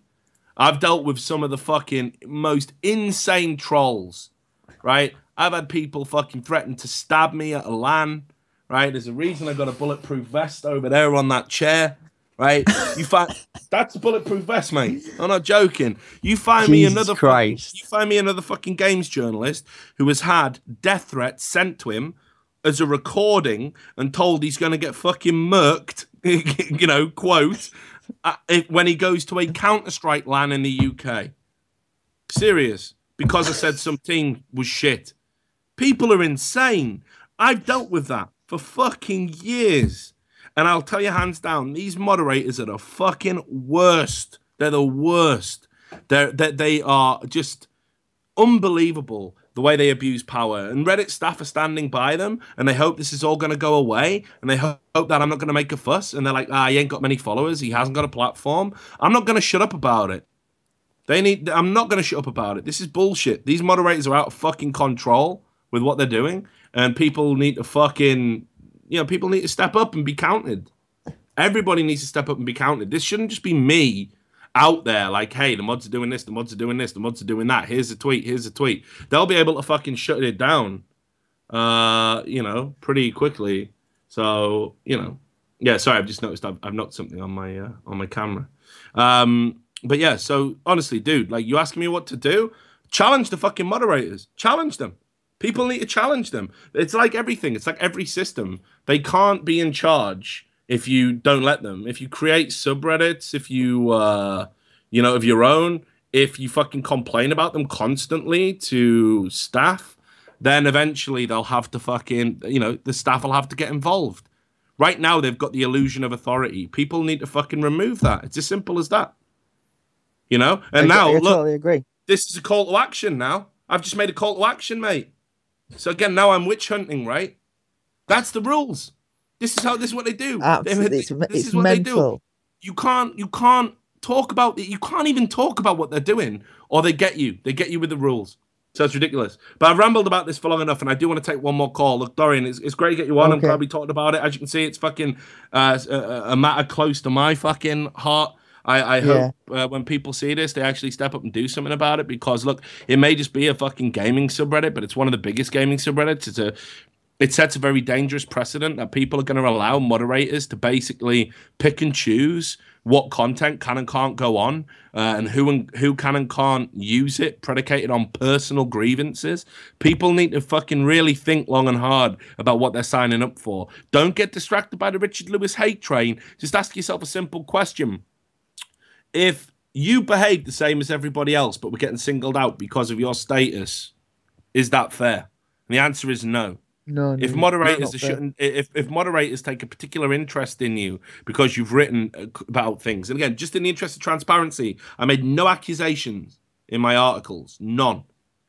But you get banned after that. Something's wrong. People need to wake the fuck up and realize that something ain't right. But anyway, look, great to get you on, brother. I really appreciate it. No doubt we'll talk some more about this next week when the latest wave of why Richard Lewis is evil is Yeah, I hope so. All right, all the best, mate. I'll catch you later. Bye. Ta-ra. There we go, Sam. Yeah, I like you cut him off there with a bruh. So we should do one more call, because I feel like I've just been ranting about Reddit. One more. We can either have Veggie, who is Rockat's old coach, now coach in Reason Gaming. Let's get Veggie on. All right. Rest in peace, Big Hungry. Sorry, Big Hungry. I love you, brother, but I ranted about the whole Reddit mod thing. We'll get you on next week. He's hello, Veggie. There he is. Can you hear me, Veggie? Hey, what's up, Richard? Hey, I'm not doing too bad. Sorry, I literally, I don't even know what happened there. My eyes rolled up in my head, and I just started speaking in tongues. It was like getting sworn in by Riot, dude. I don't know what the fuck's wrong with me. You went crazy over Reddit, man. You should check that out. Yeah, I really should, man. I'm sorry. I don't know what it is. It's just whenever I see abuse, it's like you hate people that read your content. Yeah. Well, the thing is, I like the people who read the content. I hate the people who try and stop people from reading the content. Again, I'm old-fashioned. An old-fashioned journalist like that. Well, that's your problem, right? You care too much, because let's be honest, if your content wasn't there, then it'd be pretty boring, right? Well, I'm glad you say so, Veggie. So, all right, let me get this straight, man. Like, well, you've got lots to talk about here. So let's start with you. All right, you used to be a coach.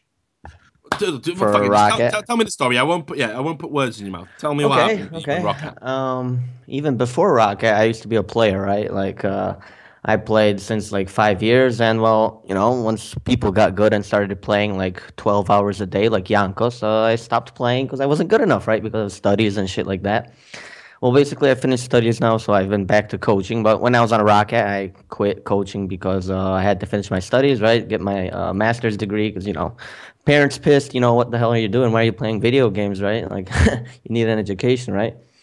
So, well, I was with KMT, right? Then with Roccat for 2 splits, and so I quit to finish school, and now I'm back, I guess. I know Sulliver, obviously, since I've lived with him for like half a year, right? So, he has a new team. Reason, and I know the other guys for like 5 years, right? Kuban and Libic, and 2 new pieces of shit. And I'm like, okay, I'll train you guys, and well, somehow I remember your Facebook post. Yeah, that was a rant. That was pretty bad. See, yeah. You did about that whole thing what I did about Reddit. Oh yeah. Exactly. I went mental, you could say that. The thing is, I just got pissed because I tried really hard, right? And I wasn't able to make it work, and get into playoffs. So I don't know. I got pissed. Let's be honest. Well, I mean, Because I expected us to do better. We had third place. Yeah, but I mean, the first split, why shouldn't we get called the next individuals split? out, man? I mean, you went hard against people that you worked with. Yeah, because I honestly believe. Yeah, actually, regrets with the post, yes, but I didn't lie there. That's what I can say. But I put in the past. I talk with Fly now, and we've made up in Katowice, right? I was there as a commentator. Yeah. And I talked with him a bit. I said I shouldn't have vented that publicly, right? But it is the truth that I didn't lie there, and I was like pissed off because I don't know. I tried so much, and some people didn't, right? And that's not good in a working environment, right? Well, no, it isn't. So you appear to have turned the corner then. So how did that happen? How have you made? How did you mend fences? How did you bury the hatchet? I just said, I shouldn't have vented that publicly. It's basically it. I mean, the players knew that I tried my best, and they never really had anything against me. I'm talking about Jankos and Vander here. I know Woolite, obviously, since some time, but I don't know Nuke Duck, right? But, yeah, like, they didn't really have much against me. It blew over after 2 days. I guess it was a kind of weakness, right? And I went for the easy fame. It was so easy when they were losing so bad, man. So... Yeah, I kind of regret it. I gotta say, it just made me seem unprofessional, even though I shut my mouth for like half a year, right? Because I was mad about that the whole time. But let's be honest, I didn't think I'd be coming back to coaching right after I finished my studies, and for some reason I'm addicted, and I can't to do what? To stop ranting and raving. Was anyone No. like, come on, you got to be professional now, Veggie, come on. Actually, you're saying that they were pressuring us to not write it. It was the other way around. Yeah, like no, but I mean to stop being ranting and raving about Roccat and stuff. I mean, they're an LCS I only wrote team, one post. It's not like I wrote. Another post and another post. After one post, people said they shouldn't have written that, and that's it, right? Yeah. Okay. I didn't. There was no more. I left some things out, but there was no more material for me to write another post like that. I just wrote it because, as I said, I didn't think I'd be coming back into esports. So you made the decision to, sort of get back into coaching. So far, it seems to have paid off, right? Yeah, not really. I mean, that was a really messy game we had against Gamers 2 today. It was pretty hard. And, when we lost to Dignitas, we were actually at a boot camp at my house, but we were only, boot camping for 2 days before the match because we didn't have internet. So, after we lost the Dignitas match, everybody thought it was over, right? So I was looking for other options, but somehow it turned out that Dignitas didn't have their players. So, it was hope, right? Hope dies last. But so talk me through today's games. Oh man, today's games, we basically played like we did in scrims. The last game, we wanted to pick the stuff that's the newest in the meta, because people are picking the old meta. Like for example, their picks are basically old meta, right? Corki, Ari. We played a lot of Ari, but what I mean is they only picked a burst composition, and that's what worked 2 to 3, no, even a month ago. That was a standard, right? But nowadays you just take 5 tanks. I mean, we didn't play Urgot too much. We didn't play Vladimir too much. And we didn't play Shyvana too much, only in solo queue. But we were like, yeah, well, guess what? We just lost the game. They took a full burst comp. Let's just go with the tanks and see if the new SKT meta works. And it did. What else can I say? There was no way we could have had lost a late game. But it was so bad and so messy. There's gonna be a lot of watching. I don't deny it. I mean, how do you feel though that the team's done overall? I think you've got some good players there. I tipped you guys to win. Oh, you did? What about your co-host? Fuck that. Come on, dude. I mean, you know what Ram's like. I'm just kidding. Ram's a coach. He probably knows better than me. But I tipped you guys to win. I said I felt you had more experience. Well, this team kind of does remind me of KMT. Maybe not Take Fun, because Overpower is completely different than Take Fun. But actually, Zio is kind of similar to when Jankos was at the beginning. I mean, in KMT, people don't understand. We went on a boot camp before the relegation match. We barely got in, Like we had one last match against TCM, and somebody was DDoSing them. Like it was. Yeah, I I'm heard not saying that about we would. this. It's not. I'm not saying we would lose against CM because the day or 2 days before we were playing against them, we were winning easily. Right? It was like a stomp. But for some reason, the game was remade. I think they were also DDoSed, and I have no idea. But the thing is, like, we barely got in there. I mean, we lost against CW. We lost against Moop's team that was SHC back then, right? So it was just as hard in KMT, and people don't realize we were playing scrims in KMT. We were getting destroyed. I mean, Jankos was 0-7 every game against I'm So Fresh. I mean, he's not even that good. I'm So Fresh, but like we would be losing 20-minute games, and then just before the NIP match, like 2 days before, things just started clicking and Overpower with the Kaylee. I mean, we got lucky, and as I said, Zio kind of reminds me of Jankos because he has the exact same problems that Jankos did when I was coaching KMT back then. So, it's actually quite nice for me, right? To see like a team and see that in some ways it's the same. I work on the same things that I did with KMT. It's nice. Okay. Basically KMT was a bad challenger team. Like, let's be honest. Like, they didn't play that well.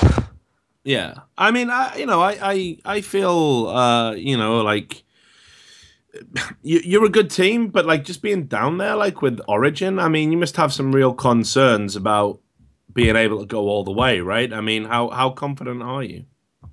Well, I'm basically sure we're going to be playing against Roccat. Like, I would be surprised if he didn't take us. And it'll be actually against Roccat, I feel pretty sure because I don't know, things haven't been going too well with Roccat, and especially, with the articles and stuff like that, you included with the roster changes. I won't deny that I have been talking to them a lot. And it seems that they have some internal conflicts, maybe with how they've been performing. I mean, they were supposed to be a top 3 team, right? So maybe they won't be as motivated as we are. I mean, we're just here, we're just lucky then. Like, Broken Shard got so pissed, but that's the truth. We're lucky, and that's why we don't have any pressure. And basically the same thing happened with KMT, right? Like, KMT had no pressure either. Like, Freeze would be going down, like, the corridor in the studio, and you'd just be looking at us going, like, and the 2-0 tweets, right? 3-0, sorry, 3-0 tweets, and stuff like that. KMT was thought as shit, and now it's the same thing, right? Same story. Reason Gaming is shit. I mean, we play really bad these games. We barely made it, right? And the Origin games, yeah, I could be happy. I could be happy for those games, right? But not today. A lot of mistakes. Would it be like kind of a nice full circle for you, like a nice end to the story then? Because it's almost as if you've written the script yourself. You think you're going to play Roccat, and you think you're going to, I guess you think you're going to beat them, right? Yeah, that's the dream, man. No, actually, it wouldn't like be a circle. It'd just be weird. Like, it'd be really weird. I can't really imagine how. I don't know. I'd be basically talking with Jankos and Vander after a match, and whether win or lose, it'll be weird for me talking with them because I've lived with these guys for like half a year, right? I know Vander 5 years. I used to play with him in many teams. Jankos is new, but yeah, it'll be weird. That's the thing with the Polish scene. We all know each other, so like when you play against each other, it's kind of awkward because like you're like, yeah, I used to play with that guy, and I hate this guy, but I love this guy, and it's always like that. We Polacks are like really emotional and shit like that. But it is a good script. I'll give you that. I wouldn't say it's Hollywood movie-esque, but maybe actually it's better for Selliver. The script is better for Selliver. Why is that? Because he was kicked, right? I left on my own. I left to finish my studies. So I didn't really have bad beef with Roccat. Does he harbor any resentment? Of course, god damn it, he hates them.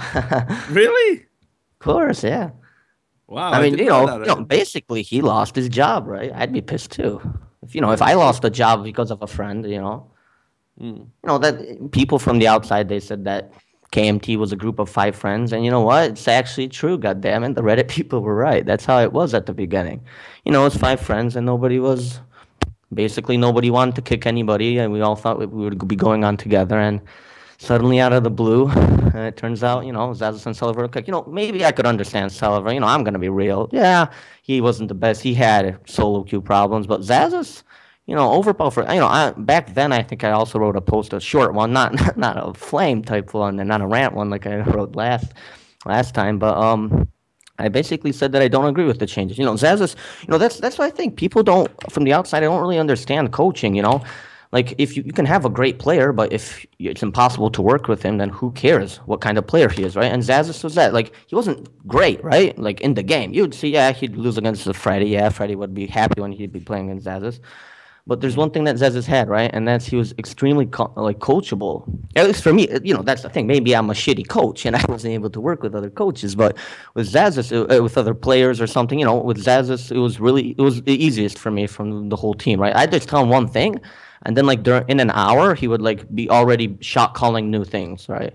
That's how I basically coached. I like did systems and shot callings and stuff. Like, I would divide shot calling, right? Like I would say you have to shot call only this, you shot call only this, and you shot call only this. And Jankos had a lot of Jankos was the slowest learner. He had a lot of problems with that. Xazus, it was just like an hour and he already had something new. That's interesting for me. So just a quick question, because obviously I know you called in. I'm guessing you do have some underlying punchy statement that you want to say about Reason. Yeah, okay. Gaming. You want to punch his against Reason? Yeah, come on, because I know you called in for a reason, brother. So lay it on me. I'm always actually, my reason was different than Reason Gaming, but I actually didn't expect to be talking about Reason. No, just Reason Gaming. We'll see how things go. Like we have 2 weeks now. We're probably gonna boot camp again.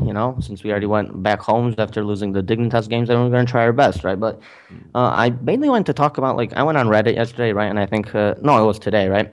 A lot of people were writing, after the CLG matches, picks bans, right? There was the Loco Doco post on Team Liquid with, I don't understand the picks and bans. Like, what else was there? The H2K Prowley post, right? Where he was, defending.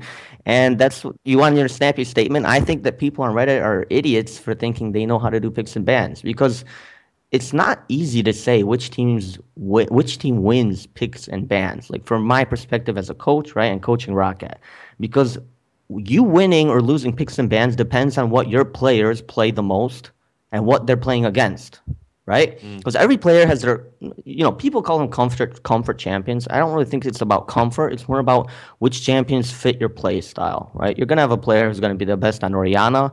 You're going to have a player that's going to be best on Zed. You're going to have a player that's best at this, split pushing. Another player is going to be better at team fighting, right?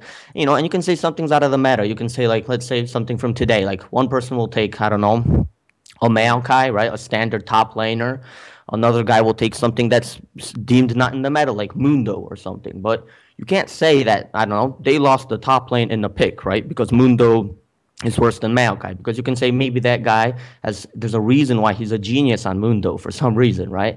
And that's why picks and bans, in my opinion, should be seen under the light of what the players want, because whenever I would talk over picks and bans with a team, it's not important if team comp wise you lost everything, but the thing is, did the players think that they lost picks and bans? Because as I said, for one player, for me, winning picks and bans is getting the exact picks that the players wanted before the game. So if a player told me that he would want the Mundo instead of the Maokai, he would say that for some reason, Maokai is just, I love playing against Maokai. I can dominate with him with this Mundo, right? In general, people would say that's a lost pick. Why would you pick Mundo over Maokai? But the player tells me, for example, yeah, but I'll get 50 CS more. I'll dominate him. I'll do everything that's possible. And, there's no chance that this guy can win lane. And he does it. Well, then, in my opinion, he won the pick ban phase because he got the pick he wanted and he was sure on, right? And, people don't see this inside the team. If I get a lineup of 5 characters that, seem worse on paper, that is true. There are things like, I don't know, this guy has a AoE team fight composition, and, I have also AoE team composition, but mine is worse. Then, yeah, on paper, I have a worse team comp. But it depends on what my players told me. Picks and bans depend on what the players tell me is their priority. If the players tell me the wrong priority or that they're mistaken, they said, oh, I thought the Mundo would work great this game, but it didn't. But I had the information that the Mundo would work. It's not my fault, right? That we picked Mundo. If we got Mundo, that means that the coach did picks and bans correctly because he got what the player wanted. Yeah. Well, I agree with you, man. I think, look, like you say, a lot's been made about the picks and bans, and it's probably one of the, as it's become more of a feature in the Riot broadcast, it seems to be a real big area where people, are super critical. For the picks and bans. People are even saying games are won, 70% of the games are won in the picks and bans, all of these kind of ridiculous statistics that they're pulling out. But I do think there has to be some form of accountability. Like the buck has to stop with someone. I'm not necessarily sure I agree with you saying, "Oh well, you can't blame the coach because he's got the money." You know, we pull out. Like I think there needs to be some point where maybe you put the brakes on and you're like, actually, Yeah. What I meant is, you can have, there are coaches that will pick that have better composition in the term of meta, but they'll lose pick and bans because they took the picks that won't work for the players. So that, in my opinion, would be a bad coach. A good coach would be able to predict what the enemy takes, and is able to take the picks that your players want. That's, in my opinion, a picks and ban phase that's one from the perspective of a coach, because he knows his players and he got the picks for his players that they wanted. That's my opinion. It's like, I know that some guys, like, they like to say, okay, we're playing this composition. You have to pick this. You have to pick this. You have to pick this. That maybe works. Maybe that works in Korea, but that's a bottom down system. From here, I had 5 players. Like, let's say KMT, 5 players. They're like, okay, we want you to be my coach. The players chose me as a coach, not the other way around. That won't work. I got to right? say as well, I don't always think players are the guys that know the best. I mean, a lot of the time, Oh yeah, that's annoying. Players don't know what's best. And equally, I would also say as well, I don't really subscribe to the idea that if you're an elite level team, like a truly elite level team, I don't think your champion pool should be a factor, actually. I think if you're an elite level player, you should but like, you'll have heroes that you're better on than others, but you should be able to pick anyone up. Like, for example, in CLG, they didn't want to ban the Sejuani, right? They were obviously going to contest it and pick it. And but that's the thing. How can Xmithy? How can an elite level jungler, a top level jungler, supposedly not be able to use a champion that requires no mechanics? Yeah, that's true. That's true. Especially since he plays Lee Sin, right? That's the thing, right? We don't know if it was Skara forcing. In the meta, that was a good pick, Sejuani, right? Sejuani is a great pick now because she's tanky. But nothing's a good pick if your hero can't if your player can't use it. Yeah, and that's the problem. That's the thing. We, as an outside perspective, we don't really know. Like, I'd have to live in the house to give my opinion, right? But from an outsider's opinion, it just seems that either Smithy didn't want that pick, but Skara took it. And here's the thing: did Smithy give him bad info? That, listen, coach, listen, Skara, man, you're fat. I love you. You look nice, and I'll do this for you. I know that I can play this Sejuani, as a god, right? And it turned out he wasn't a god on Sejuani, right? Like, Monty laughed at him, right? Well, dude, he was the complete opposite of a god. I don't know what the opposite of a god is. I guess a mortal, but like even it's just awful. I still haven't got over it. I can't really put it into words how bad it was. Neither could Monty either. Monty, one of the most like articulate and erudite speakers about fucking League of Legends, just stared at it with his fucking jaw open, saying, "Oh my god," that was just horrible. Yeah, that's true. And see, this is the thing. We don't know if it was Smithy's fault for telling Skara, yeah, I can play this champion. I'm really good on it. We played it on scrims. It was good. So that's one aspect. The second aspect, he did play good on the scrims. He was sharing it, but he tilted for some reason. That's psychological, and there's a million ways that somebody can change that. Or the third option was Skara said, okay, we're taking Sejuani because, man, this guy, Sejuani is the best now, man. We just need this, we need Sejuani for his composition. I know you suck at her, but let's pick her and, let's risk it. We don't really know whose fault it was. Of course, that's my opinion, and that's my opinion on coaching, right? Every coach is going to have different experiences, right? But still, it seems to me that the criticism on Skara is, in my opinion, actually a bit unwanted for one reason. People forget that, he was a player, and I am of the opinion that because League of Legends is such a shitty scene, I mean, it's small, League of Legends has been around for 5 years. We don't have, like, coaches from StarCraft who have the mentality, like in Korea, that can, 10 years in the making, right? The problem is that I think the best coaches are actually ex-players. Like, I can give myself as an example, but let's look at Korea. We have the guys from, the StarCraft coaches are the head coaches, right? And they know about mentality, and they know about work ethic and how to set things up, right? They're like managers, something like that. And who are the actual coaches? You had Homie in Samsung, who was an ex-player. Now you have Nofe for GE Tigers, who was an ex-player. You had Kokoma for SKT, who was an ex-player. These guys were the best coaches. Like, G Tigers now is good. Yeah, you can say, yeah, Korea sucks now, right? I don't know, XD or stuff like that, right? But same thing in Europe. It seems that Prolly, to me, he seems like a good coach, right? And he was an ex-player. And I can say, it seems to me that maybe the same thing happens with Skara. I don't think he can't, in my opinion, he can't be terrible. Of course, you can be a player and be a piece of shit, and you're not able to, I don't know, be able to teach the players on a personality level. But I think that if you're an ex-player who played at least at some high level, and you have the right personality to actually be able to explain things to people, I think that coaches are great then. So look, I need to wrap up the show, but just some final thoughts, bro. Like, I mean, how realistic are Reason's chances of making LCS in your opinion?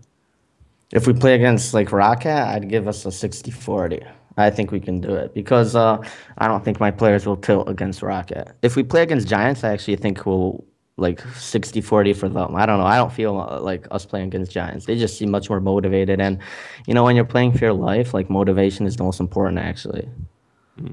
Okay. Well, look, man, it was great to speak to you. It was great to meet the guy behind the famous Facebook post. So thanks a lot for calling in. I really appreciate it. I wish you all the best for Reason Gaming. I actually have known the Reason Gaming organization since it was founded back in 2005. I actually used to be a player there. Yeah, I know them too. Yeah, well, their first ever sponsor was Goliath PCs, and they just had a Counter-Strike team. I remember everything. And the Goliath PCs was a company that was owned by the guy who used to own Reason as well. So I go way back. A little bit of history from Richard. Yeah, I was there at their birth, so I always like them. I always like to see them do well. But look, thanks for calling in, Veggie. I'm going to wrap up the show, and hopefully I'll hear from you again in the future. Best of luck for your endeavors with Reason. See you around. All the best. So there we go. We come down from the cloud of anger into a nice soothing. He's got a nice soothing voice as well, hasn't he, Veggie? No. Yeah, his accent's confusing me though. It doesn't sound Polish. It's like a. Sometimes I thought he's American, then he dwines back into Polak, he drifts back and through. It's good. You mean Polish? He said Polak. I'm allowed to say Polak, right? This is how the rules work. I don't think that's how it works. It does. Can we just remember what happened to Thorin?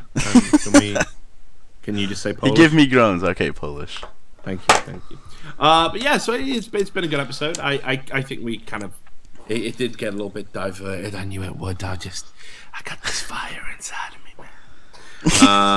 Yeah, that radical. That's a hour. Yeah, it was about 45 minutes of me just ranting. Just so aghast at what's happening with Reddit. But anyway, that's trash talk, right? That's why we call it trash talk. That's why we do it. That's what it's all about. So we're gonna take a quick break, but I would urge you guys not to go anywhere, because after this break, we are gonna have an interview with the moderator that leaked everything, that gave us that Riot had the NDAs, that gave us that Riot paid for the subreddit overhaul, that gave us all of the proof about the conversations and the What the Fast incident and everything else. It's the guy. He's called Platypus.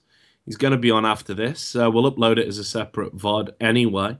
So yeah, I guess you could call this the main event. I'm going to pour myself a drink and try and calm the fuck down.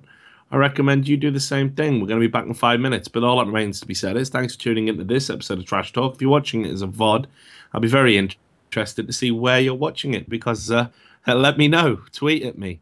But anyway, it's been fun. I'm going to see you all back in 5, but if you're just a Trash Talk viewer and you don't want to hang on to that, I'll see you next week, same time. Thanks a lot for watching.